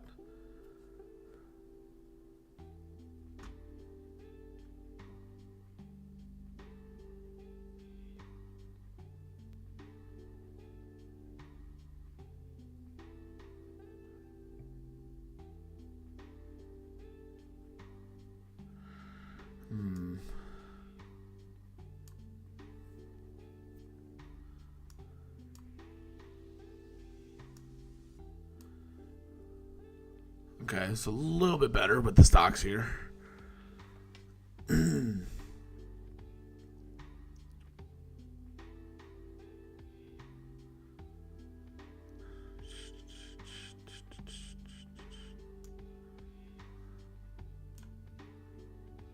Now again, if I do this, it's probably just going to paste in a bunch of...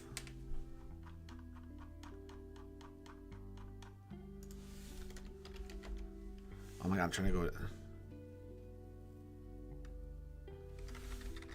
looking at these stocks. Imagine you are a swing trader looking to buy at the beginning and sell at the end of the week using different websites. Which of these stocks would you look at buying? Please, I need ideas. Dang. What stocks would you look into trading from the list above if you were trying to win? I'm going to use that idea again, Zach. Win a game of stock trading.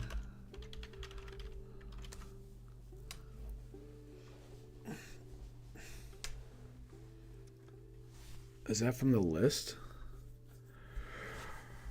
Bro, this isn't even from the list, is it? Oh my god, dude. Dude, me and Chatgpt are just not vibing right now.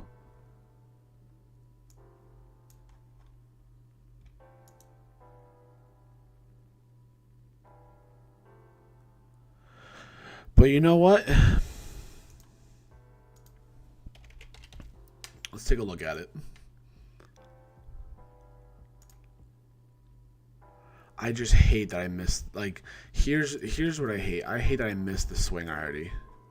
I missed the swing. That's what bothers me about that one. Clear Sign Technologies. Clear Sign. Again, missed. We're missing the swings. We're missing the swings. It's already swung up like 50% in the last, like, oh my god, I'm 17. Dang it. Vuzix? Okay. Volume is great. We might have one. Fibonacci.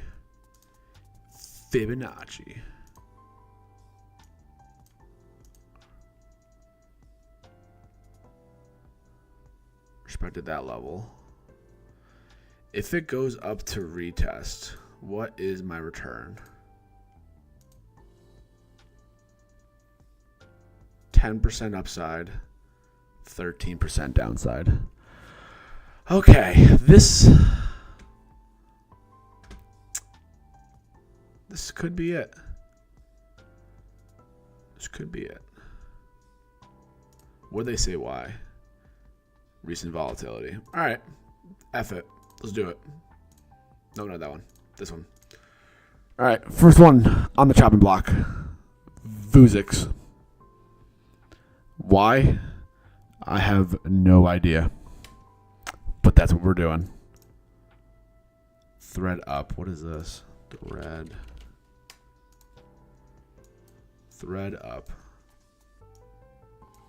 Nope. Already missed the move. Dang. Zevia. What is this one? Zevia. Already missed the move up too. All right.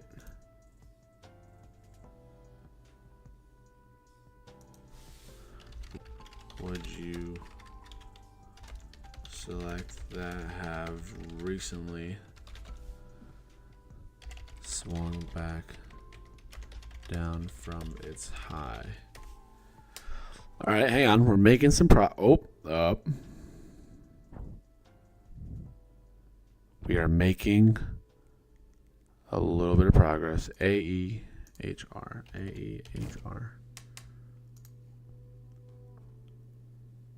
Question is volatility.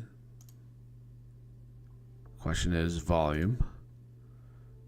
We got some volume. Market cap. Okay. Well, this might be promising. Swing high. 18. Swing. I don't like that. I hate that it's so high up, though. Look at that nice little levels here. Bounced off of this one. Retested that one. Came back down. I don't like that. That's so high up. If it was like towards the middle, maybe towards the bottom, then fine. I love it. But I don't like that it's in the middle. Because you look at like your risk to reward on this one. 5% upside, 10% downside. Because I'll be looking to set my stop loss down here. So not that one. REKO. REKO. I don't even know any. REK. Here we go. Penny stock. Come down from the highs. Ooh, look at that. That's a really recent high. Look at that. 282. All the way down to 1.4. Right now we're in the consolidation phase, it looks like. Potentially uptrend with volume. Average volume. Not looking too bad. Question is the risk to return that I don't like.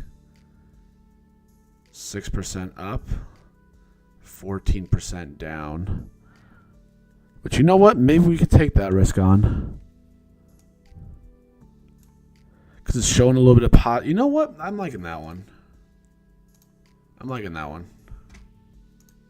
So right now, if you're new to the stream, welcome. Good to see you guys. Oh, this one has a nice little positive trend line here, actually. Look at that. Whoop. Nice little positive upside there. Not too bad. Okay. So if you're new to the stream, welcome in. Feel free to drop a sub to the channel as you've already done so. So we're using Chatgpt to select our trades for us. Right now we're looking at 2 stocks. Both some nice cheap penny stocks here. And again, if you want to know how this challenge works, it's very easy. Chatgpt picks the stocks. I throw $100 into each one every week. And we are 4 for 4 on doing this. AKA brands. Let's see. So we had a little bit of a retreat. AKA brands. AKA brands. I don't like this chart, this stock already. Yeah, average volume. I get that out of here. I can look at energy also, I guess. Energy vol holdings. Probably nothing too high. Some of the things you're saying are not being paid. That's unfortunate. Thank you for letting me know. My fiance's in the stream now. Number 1 supporter. Besides Zach, of course.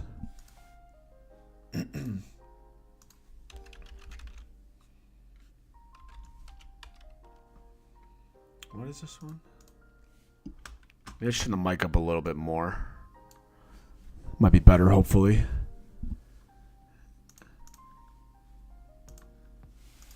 Let me try this one out. Energy.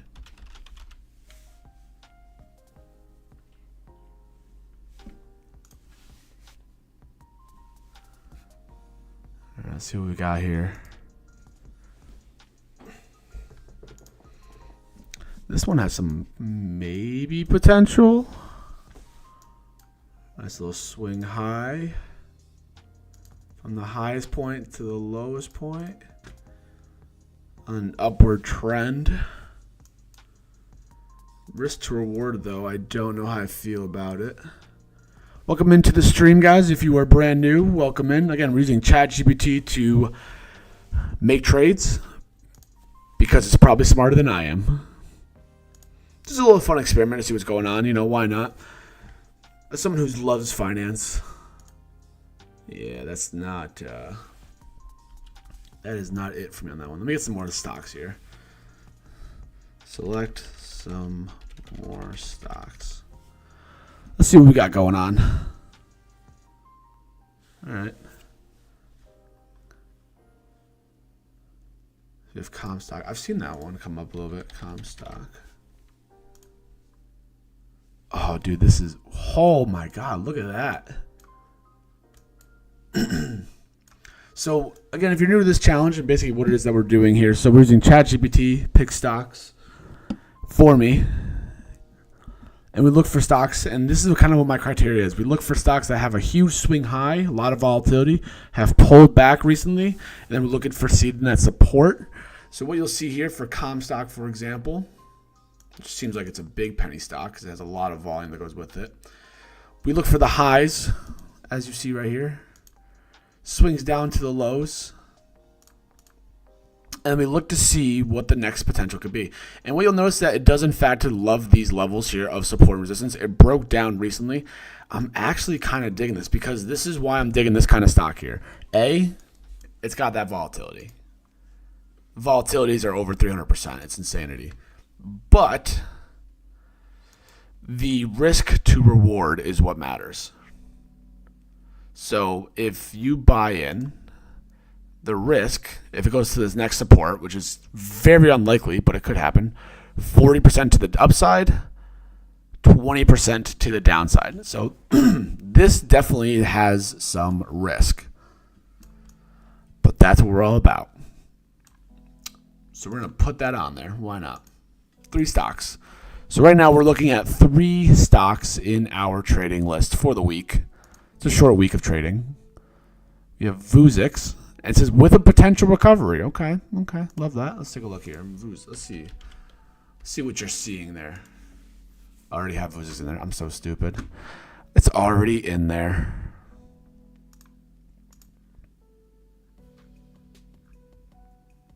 Love that. Gorilla Technology. It's an interesting one.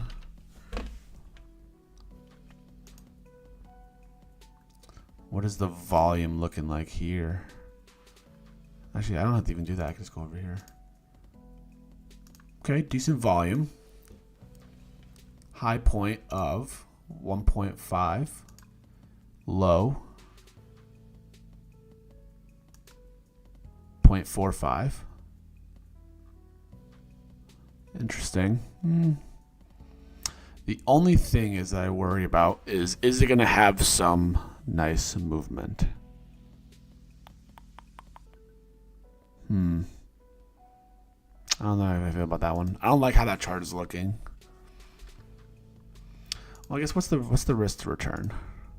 20% upside, 20% downside. Can you recommend any other stocks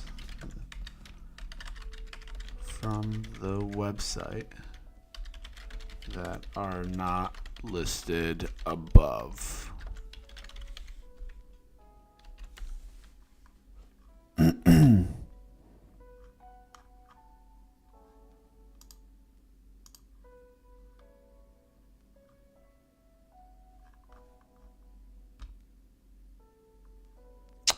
Dang. List other stocks. Let's see what it does.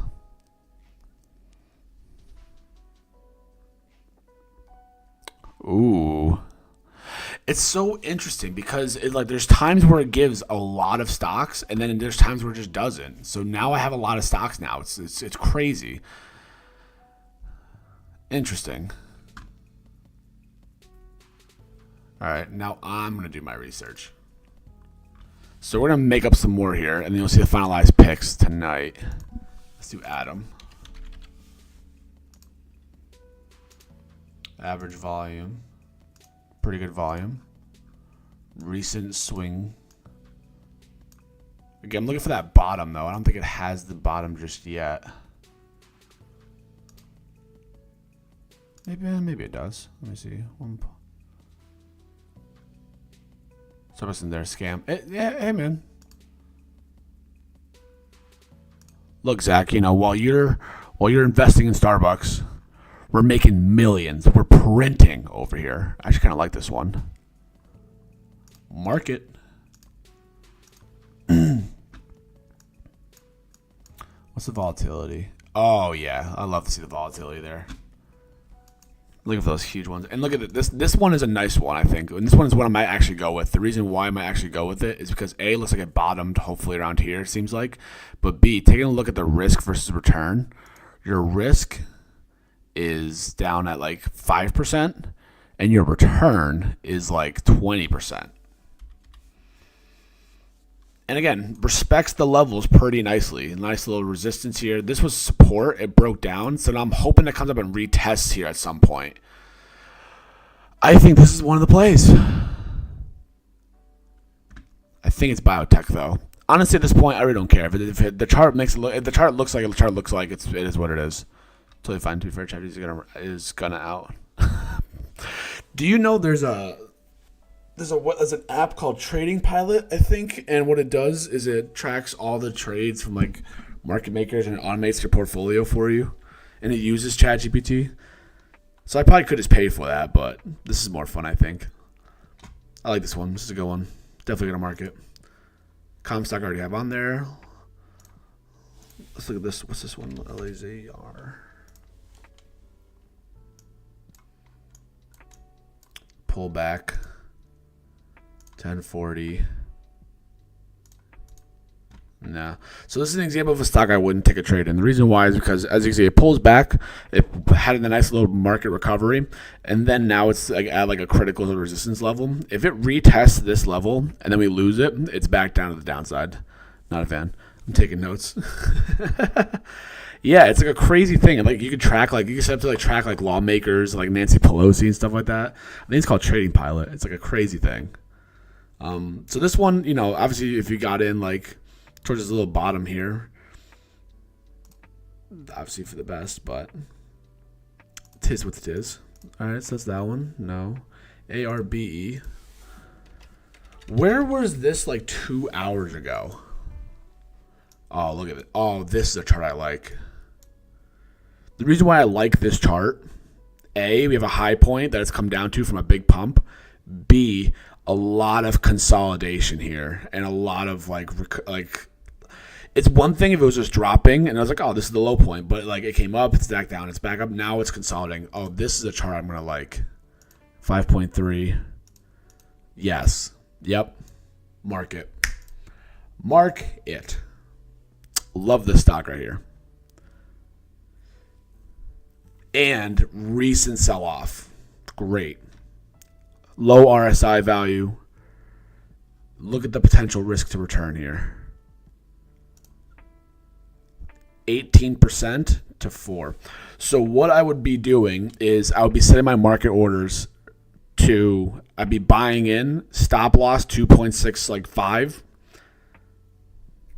Take profit 3.3. A lot of consolidation. Oh, that's a perfect chart right there. I like that one. Arm Robotics, yep. And the volume on the average is, yep, great volume too. Okay. Where was this from before, Chatgpt? Because this is the stocks that I like to look at.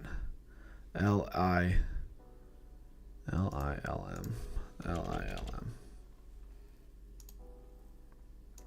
No, not really feeling that one. High volume, which is great, but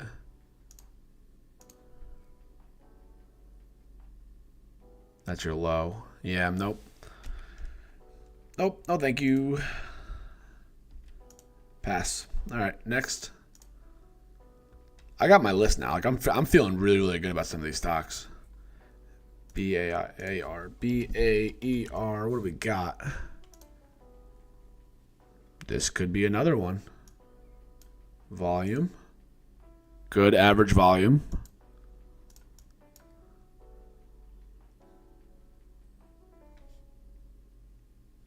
Okay, let's do the retracement. High, low. The only problem with this one that I'm looking at is that, again, it's getting close to that resistance. But again, for the most part, like respects the level. Look at that nice little touch point there, touch points down here. This is now your resistance right here. And it's coming up to that one. The biggest risk you're going to have is if it either breaks through or comes back.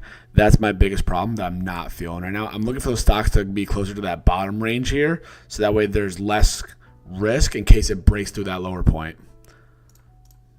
So, not that one. That one was, which one was that one? BAER. BAER. So now look at AEHR. AEHR. Already marked it up. Didn't like it, I'm guessing. Thanks, Fridge Financials. INV. I think I traded this one before. Let's take a look, see where it's at. INVZ. I feel like I traded this one before. Love to see that. Nice little high point. Nice little low point. So again, like it's on the uptrend back to this resistance level, it looks like. So it's like support, resistance. Now it's like getting up to there again. I don't like that.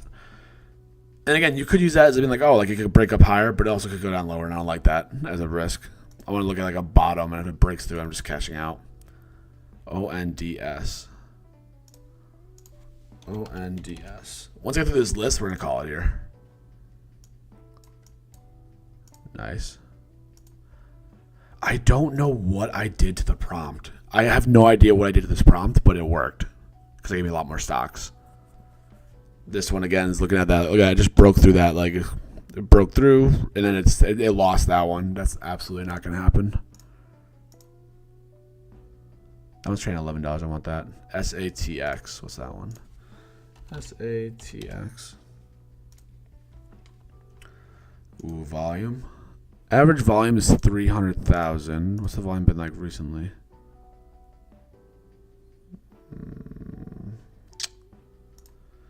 We could do it if the chart looks right. Nope. Right at that resistance. No thanks. No thank you. VUZI is the next one. VUZI. Hey, if you're new to the stream, welcome on in. Oh, sorry, I'm already trading now. God, I'm so stupid sometimes, man. I've looked at this one like 4 different times. Fridge, it's on your chart. You've already said it counts. OPAD. Let's do that one. Let's try it out. OPAD. Feel free to drop a subscription to the channel. What's the volume here? Nope, too low volume. No, thank you. No, thank you. REKR. REKR. On the list. And already marked it. AIHS. I'm just saying a bunch of letters. Like, someone's gonna come in the stream like, what is it even talking about? I'm just saying a bunch of stuff just to talk. Okay, now we're getting these crappy ones. Let me see if you can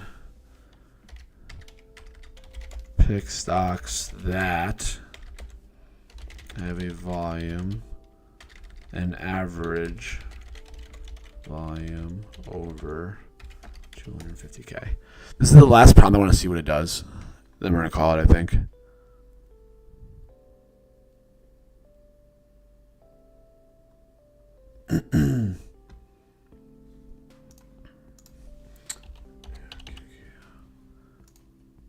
Oh, but now it's doing stocks that are just like not that.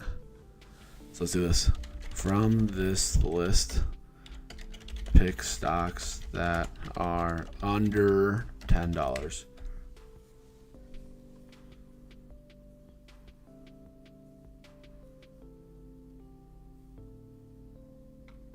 I just love this. Here are stocks that are under $10. 32.60. Nice pick.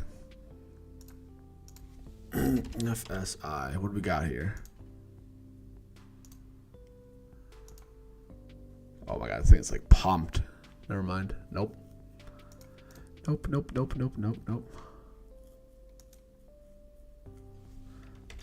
Okay. I've learned that like usually the first couple stocks are usually like the higher ones, and the bottom ones are just like they're just reaching, they're just grasping at straws at that point. Oh, that's Fit Financials. Shameless plug. SES.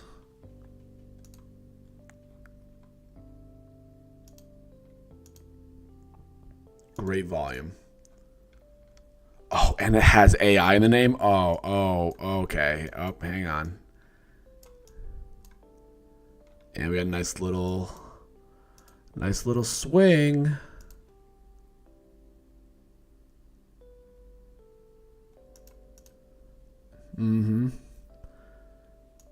And again, since it's tracking these levels pretty nicely, as you'll see, right? Like broke through, try to find support, couldn't find it, broke through, consolidated in that golden zone there, down, retested, back down again. So now it's like really trying to follow those levels, which is what's good because it's not just like a bunch of like stupid levels. It's actually levels that make sense because the stock somewhat follows them.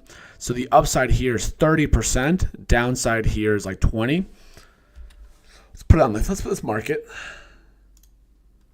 Market. Great shout out. I think I already looked the thread up. I'm not gonna look at that one again. CMTL. CMTL.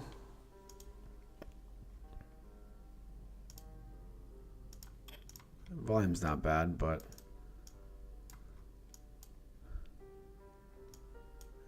had a recent like really big sell-off. I don't know if it was like earnings or just nobody wanted it. So it just like sold off. Is this even gonna go down? Yeah, I'm not a fan of that. Don't like it. Do not like it. All good though. Keep moving. 13. That one I looked at already. ONDS. I thought I looked at that one, but let's look at it again with ONDS. Yep, and I already marked. I already charted it. It's just it's on the upswing, but it's too high of like risk. Because it's already on the upswing. It looks like if it comes back down lower, then sure I'll be all over it. But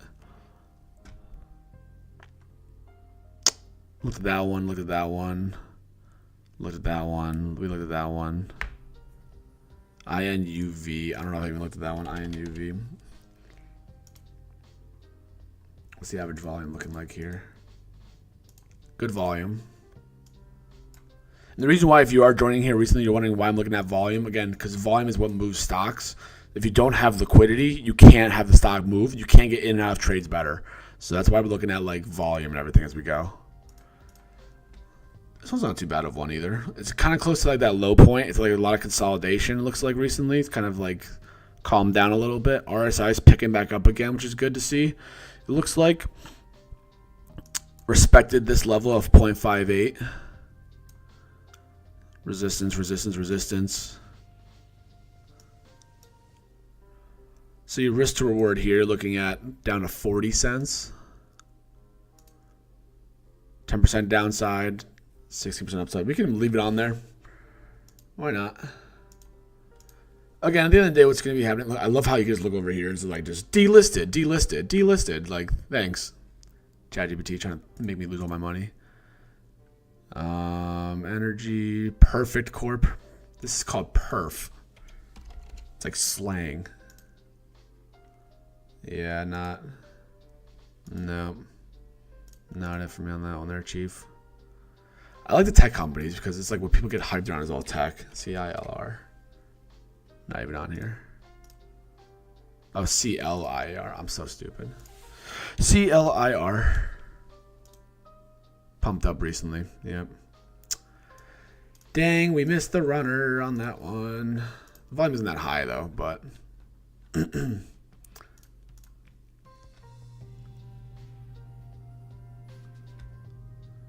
feel like I traded Funware at one point. Nope. Nope.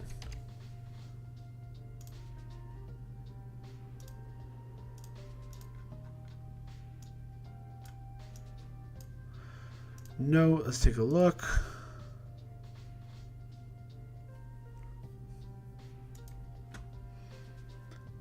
This might be one where notes on my list for a different reason.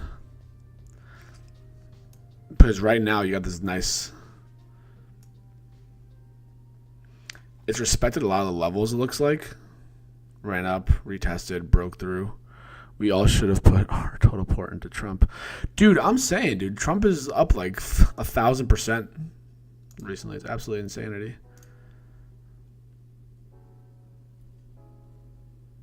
No could be one of those like safer ones, honestly.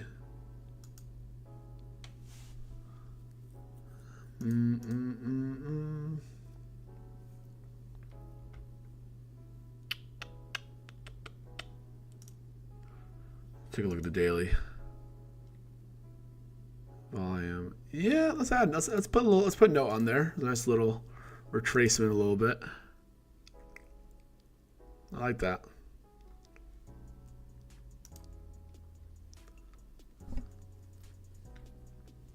Definitely like that.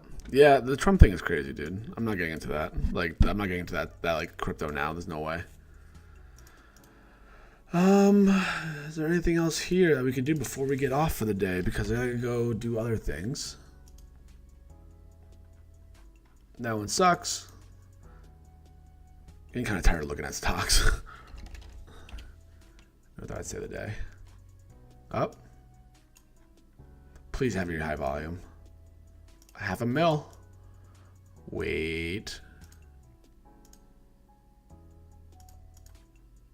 Ooh, wait. How good is it respecting the levels? Broke through, retested, gapped up, broke down, retested.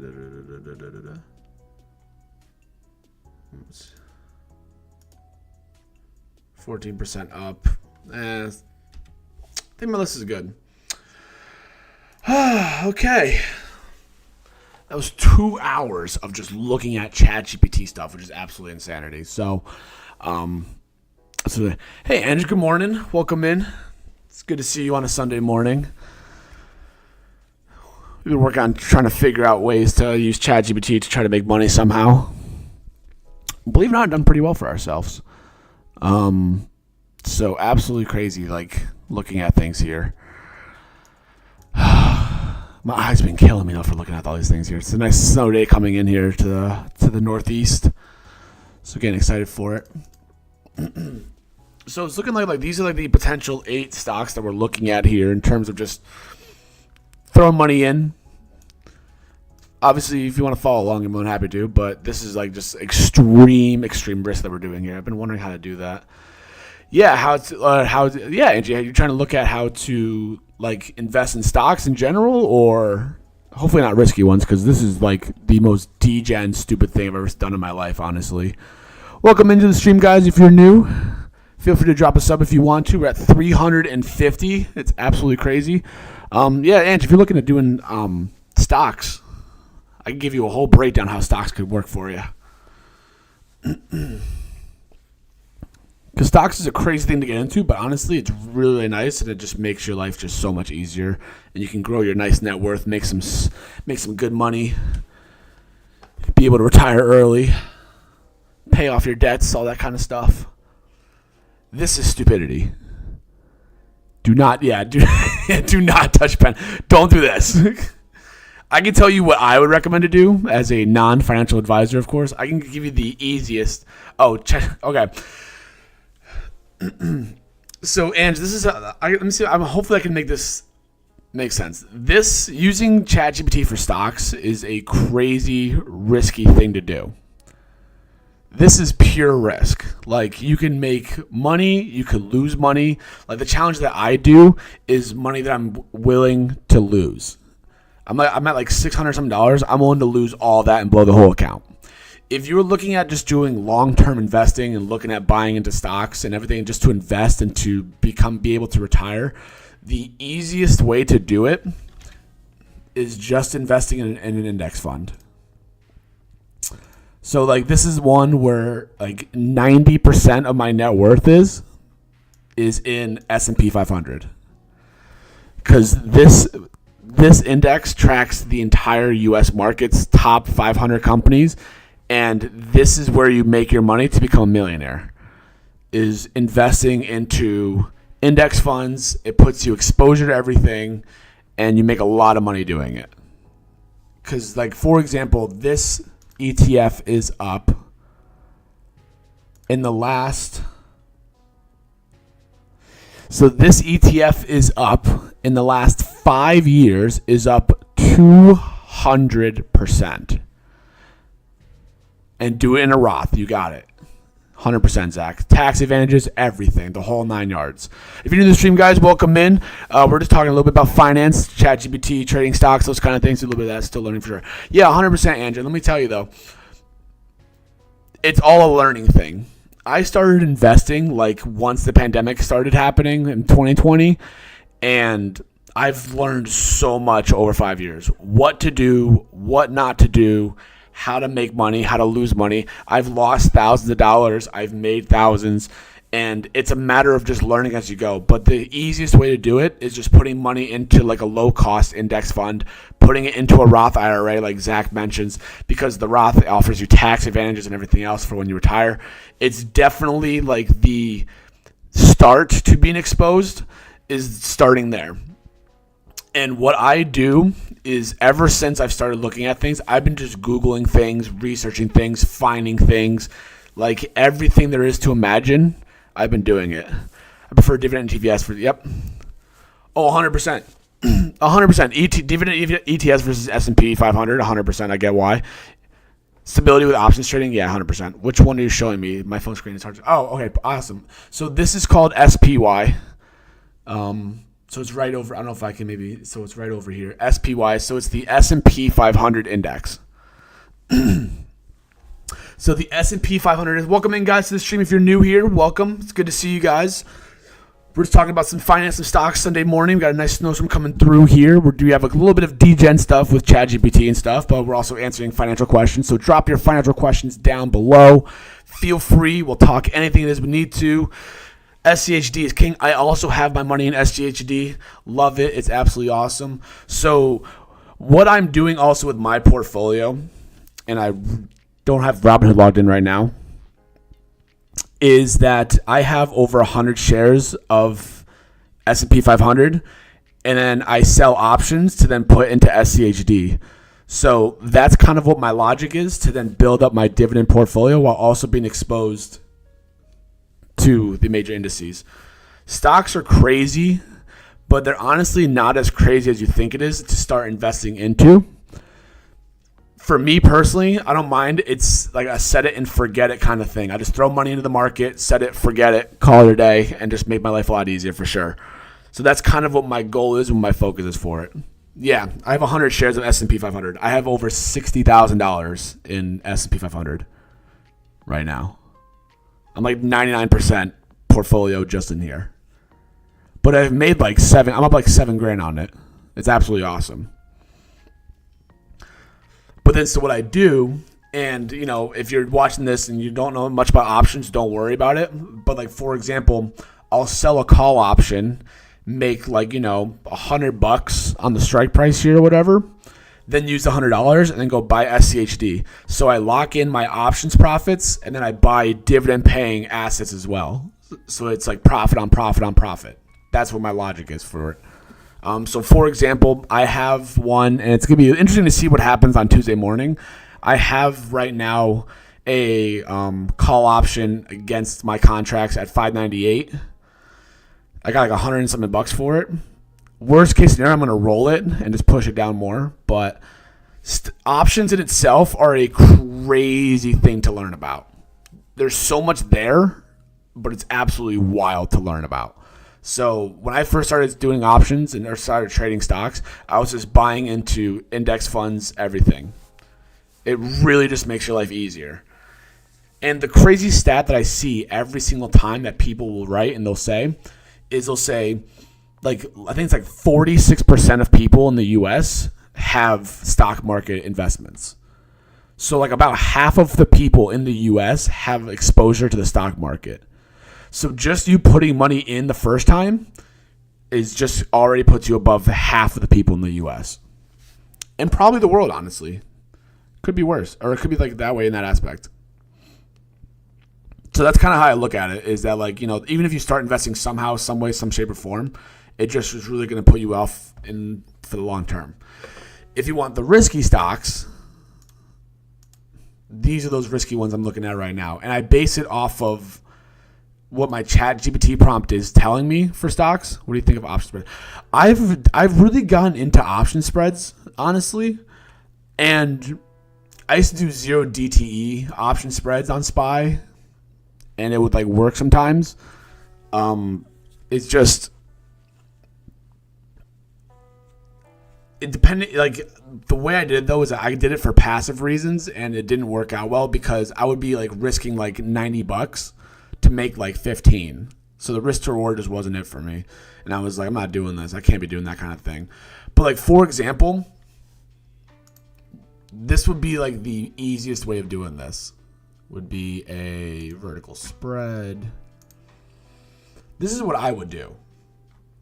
I would just look at like the S&P goes up nonstop. No matter when you look at it. You could look at doing a spread for what is this at? What's the date for this one? This one, this one right here. You could be looking at doing a spread for the end of this year coming up. it might be hard to get filled depending on what the markets are doing for the day. But you can do a put spread on S&P 500 and still even maybe not that one. That one doesn't have that many good options chains. What did I even out here? Yeah, even these aren't that. I don't like that part. That's the only thing I don't like is that the option spreads might not always get like filled right away. Let's take a look here. Can you go like really far out? I don't even know. But like you could, like I did it with like Nvidia, I think a little while ago, where it was like, Nvidia's gonna go up, so you can just like put the money against it for that aspect. But like you could risk like $100 to make 40-ish, and just betting that the S&P won't go lower and it'll go higher in the next month. So you could definitely do it that way. You could even go even low. Like for me, if I'm trading an option, right? This is how I would look at this. You're looking at a month out expiration date here. $100 would pay you like $20 in a month. You're getting a 20% ROI in a month. Just bet the S&P won't drop $13. It's not too bad of a play. So I haven't really minded spreads too much in that option. If I was to look at doing it that way, if I had a really really small portfolio, I would look at doing like option spreads like that for sure. But since I already have over 100 shares of SPY, I can just sell calls against it and make profit that way. And then if I get assigned, I can just then sell put options, and it's a cycle. It's the wheel strategy. But yeah, like I'm looking at like this one right here. Like you're looking at a 583, 584, basically saying that you hope that S&P won't go below 584. If we look at the single option for 584, your probability of it being that low is 27%.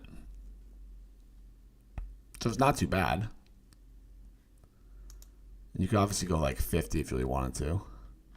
So what I like to do when I'm looking at like strike prices and like if I want to do like spreads like that, I would be looking to see like, okay, which ones have like some pretty low deltas. Like this is a pretty low delta here.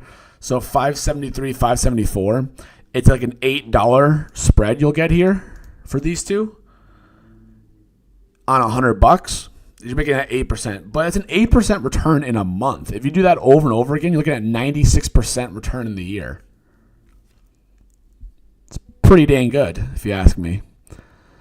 So spreads can definitely make some money for it. The only problem that you have to understand with spreads is that if this goes sideways, you're risking $100 to make $9. So you might lose like $80, $70, whatever, on your option. So you have to make sure you're careful with your stop loss and everything else. But yeah, spreads, definitely not a bad idea for sure for like major stocks. S&P 500, Nvidia, those kind of things.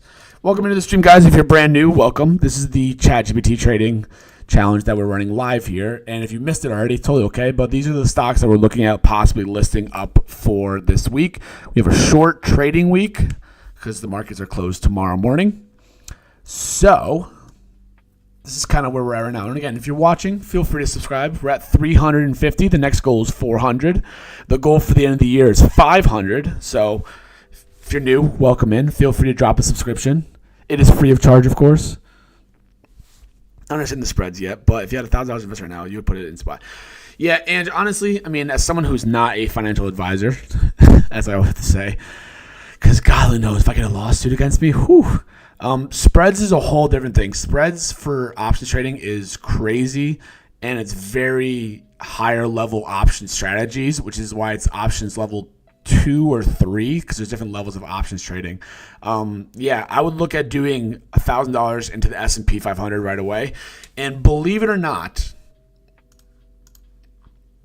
I did a whole video on it on dollar cost averaging versus lump sum investing. Yes, Zach. Well, they're not scams, Zach. Okay, like it's all about how you trade it.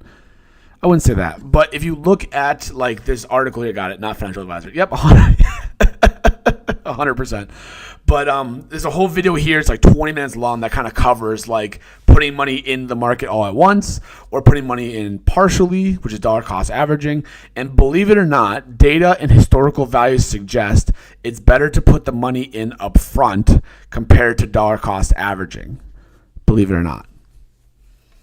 Why that's the case, if you watch the video, you'll see how that works. It's a whole different thing about the data behind it and everything. So yeah, I would say S&P 500. My other ones I get into, I have 3 ETFs in my Roth that I got into.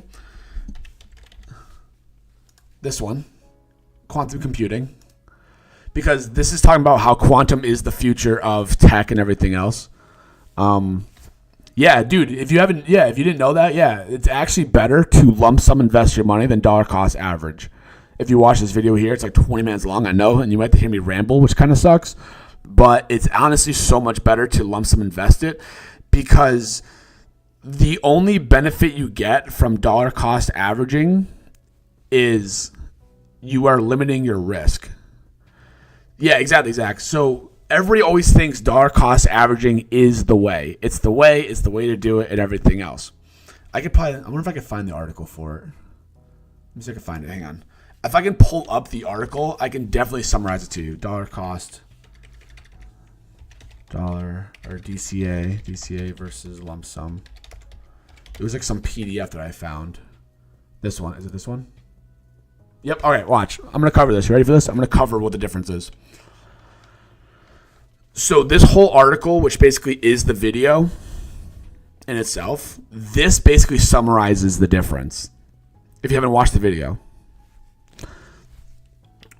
Say you had $100,000 to put in the market.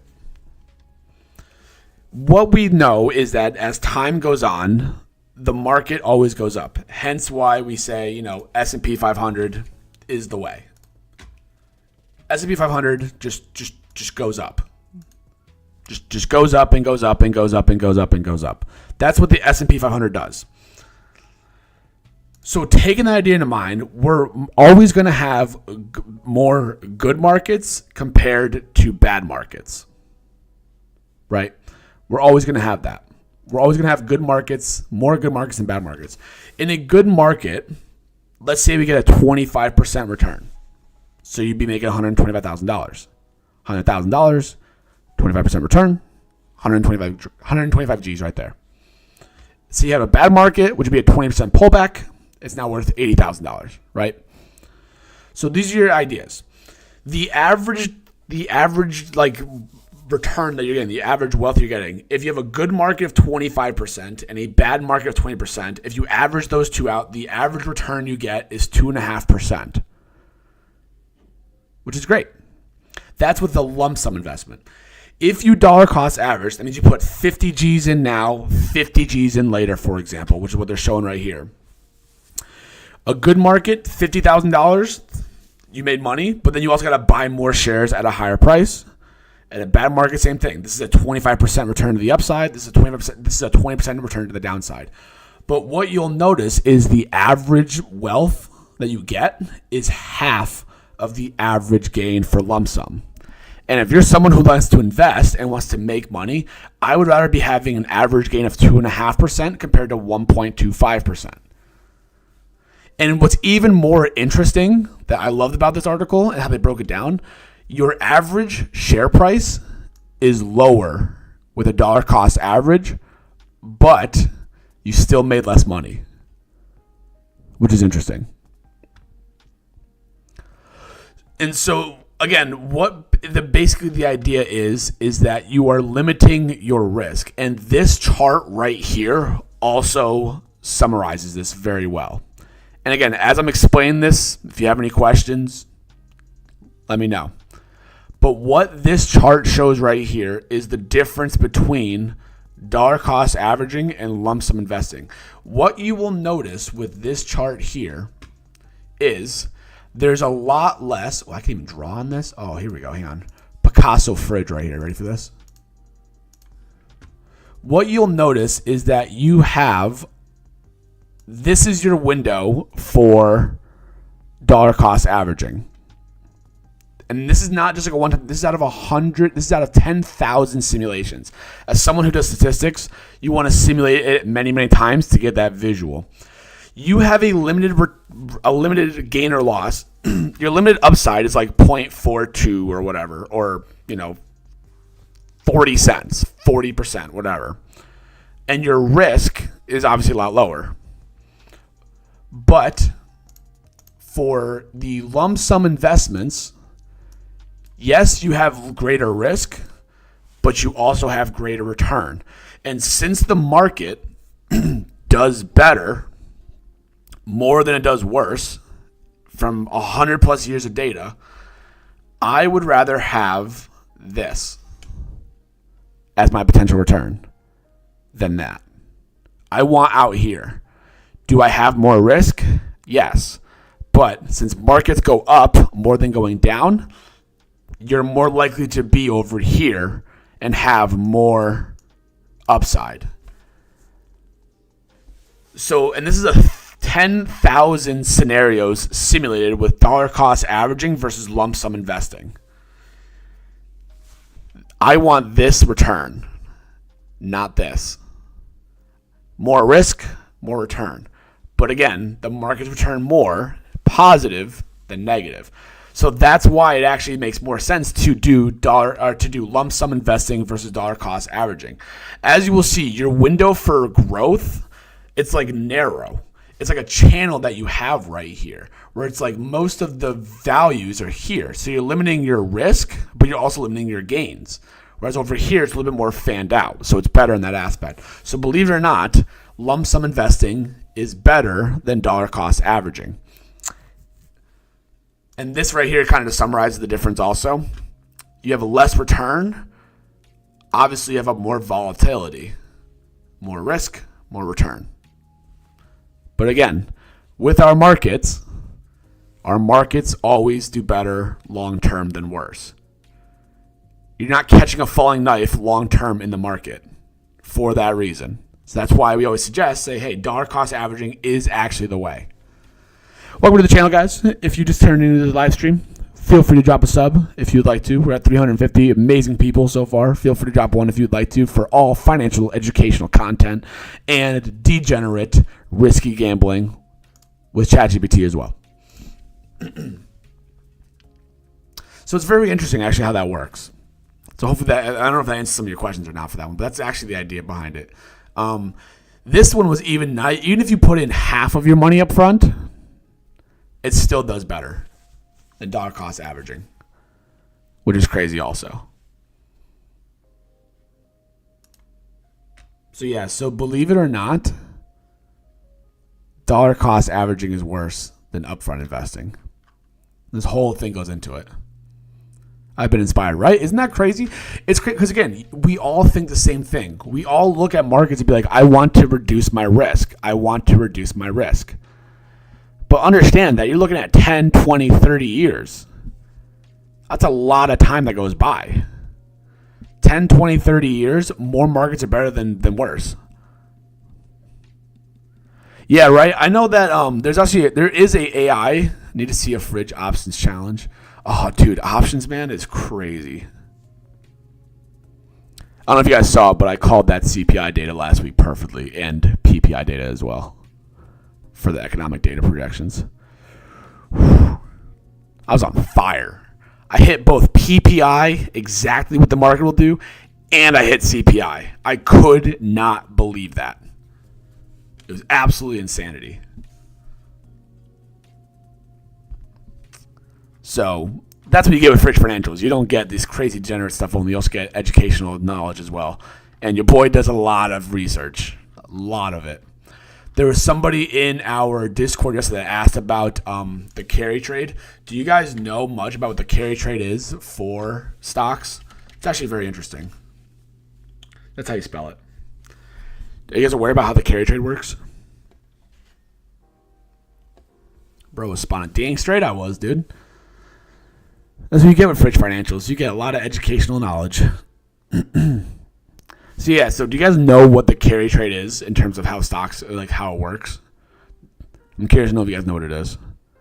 I wrote about it in Discord yesterday, but I don't know if you actually understood what I was talking about. No. Karen. So the carry trade is actually a very interesting idea that I came across like last year. I think it was earlier last year. So this is how the carry trade essentially works.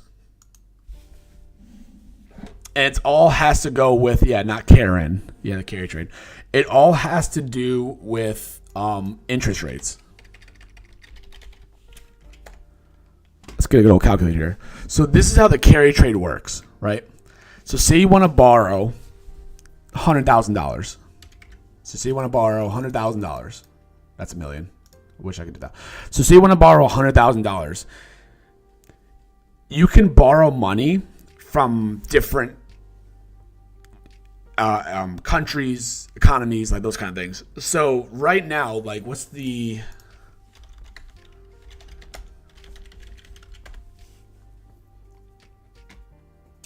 Japan interest rate right now? So Japan's interest rate right now is 0.25%. So what you could do with the carry trade is this. You could borrow $100,000 at 0.0025, which is 0.25%. So that means you're paying $250 in interest from your loan, right? So if you borrow $100,000 from Japan, from their economy and stuff like that, you make $250. You have to pay $250 in interest. But what that means, say I go in now and say, okay, I borrow from Japan at 0.25%, and then I put it into the U.S. Treasury. Where are the rates at? Can I see the rates? Give me the rates. 4%. Okay? 4%, whatever. It's on average value. It's a little bit higher than that, but say it's 4% for Treasury yields. So you can take $100,000, pay $250 to borrow it, but then take that same $100,000 and make 4% on it. You make $4,000. So you borrow money from Japan's economy at 0.25%, and then you put it into the U.S. economy that gives you 4% yield. Guaranteed, because it's treasuries. You're profiting $3,750 to transfer money. That's what the carry trade is. Isn't that wild? I didn't even think you could do that until last year, but you could literally borrow money from a different country at their interest rate and then convert it to U.S. Treasury bonds and make money. And you lock in a guaranteed 3.5%. Because treasuries are backed by the U.S. government, so you are guaranteed to get that return. Is it the way? I wouldn't say yes. Because obviously you're making like 4%. If you're making 4%, I mean, the market's return like 6 to 10. Is it a good safety maneuver? Yeah, 100%. It limits your risk. 100%. But what it was that people were doing it like right here when the interest rate was negative. They had negative interest rates in Japan. You see that? So since you have negative interest rates, you're actually making even more money. And what you'll notice what happens is in March, they hiked their interest rate up. So what is this from? Let me see what happened. Let's take a look. So from February to March, but take the profit and shove it into spot. Yeah, exactly. You could do it that way as well. But so from February to March of last year, we had this huge bump up in the rates. What did SPY do in that time period?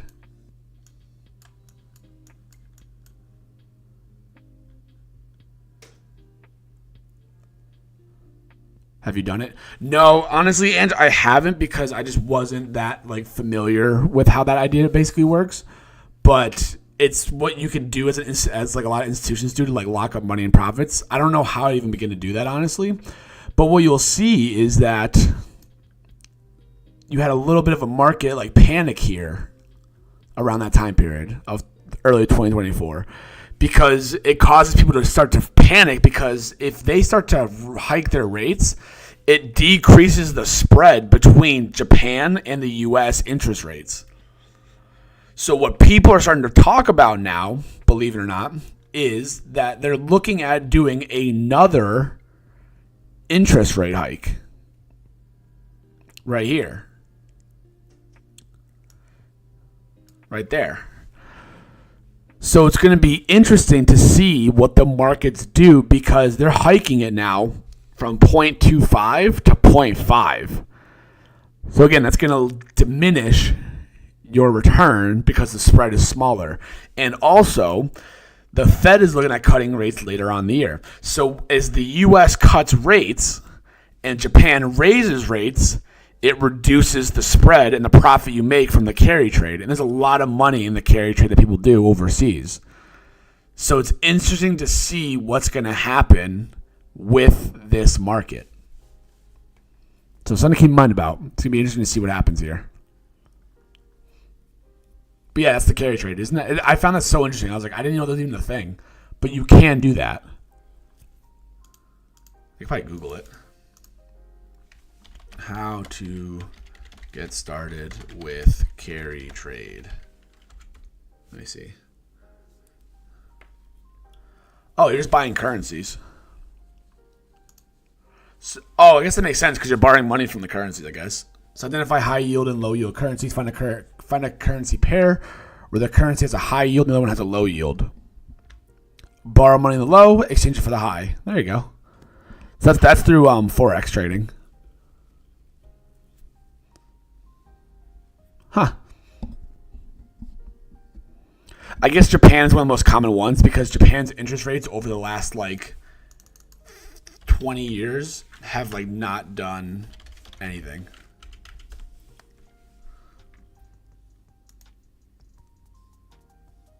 Is she not here? I wonder. Let me see. I don't want a spreadsheet. I'm not downloading that. I probably just give myself a freaking virus somehow. I hate when I download things without even knowing it.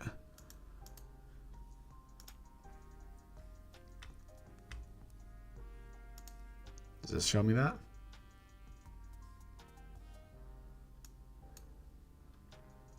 Yeah, so Japan's interest rates have been nothing. So this is why the carry trade is so popular for Japan and the US dollar because carry trades are barely over 1%. Now we're up a little bit more, but yeah, of course. And take care. Enjoy the rest of your day. Hopefully, if you have any snow coming, stay safe out there. Always a pleasure to have you come by. Thank you so much for coming by. This is going to be the end of the Fridge Financial stream anyways. I think I'm going to log off for a little bit because I have to be on a podcast in a couple hours. So that'll be amazing to do. So I'll make sure that you guys know about that as well. So just kind of recap here before we log off for the day. Here's what we got for our potential Chatgpt stocks for the week. I'll put out a final list later on. And that is it. So I'll be posting out how the podcast will be going. And I'll hopefully see you guys in there. Enjoy the rest of your day. I'm going to enjoy the snowstorm. Zach, it was a pleasure. You guys take care of yourselves. And I'll see you guys in the next one. I'll be back.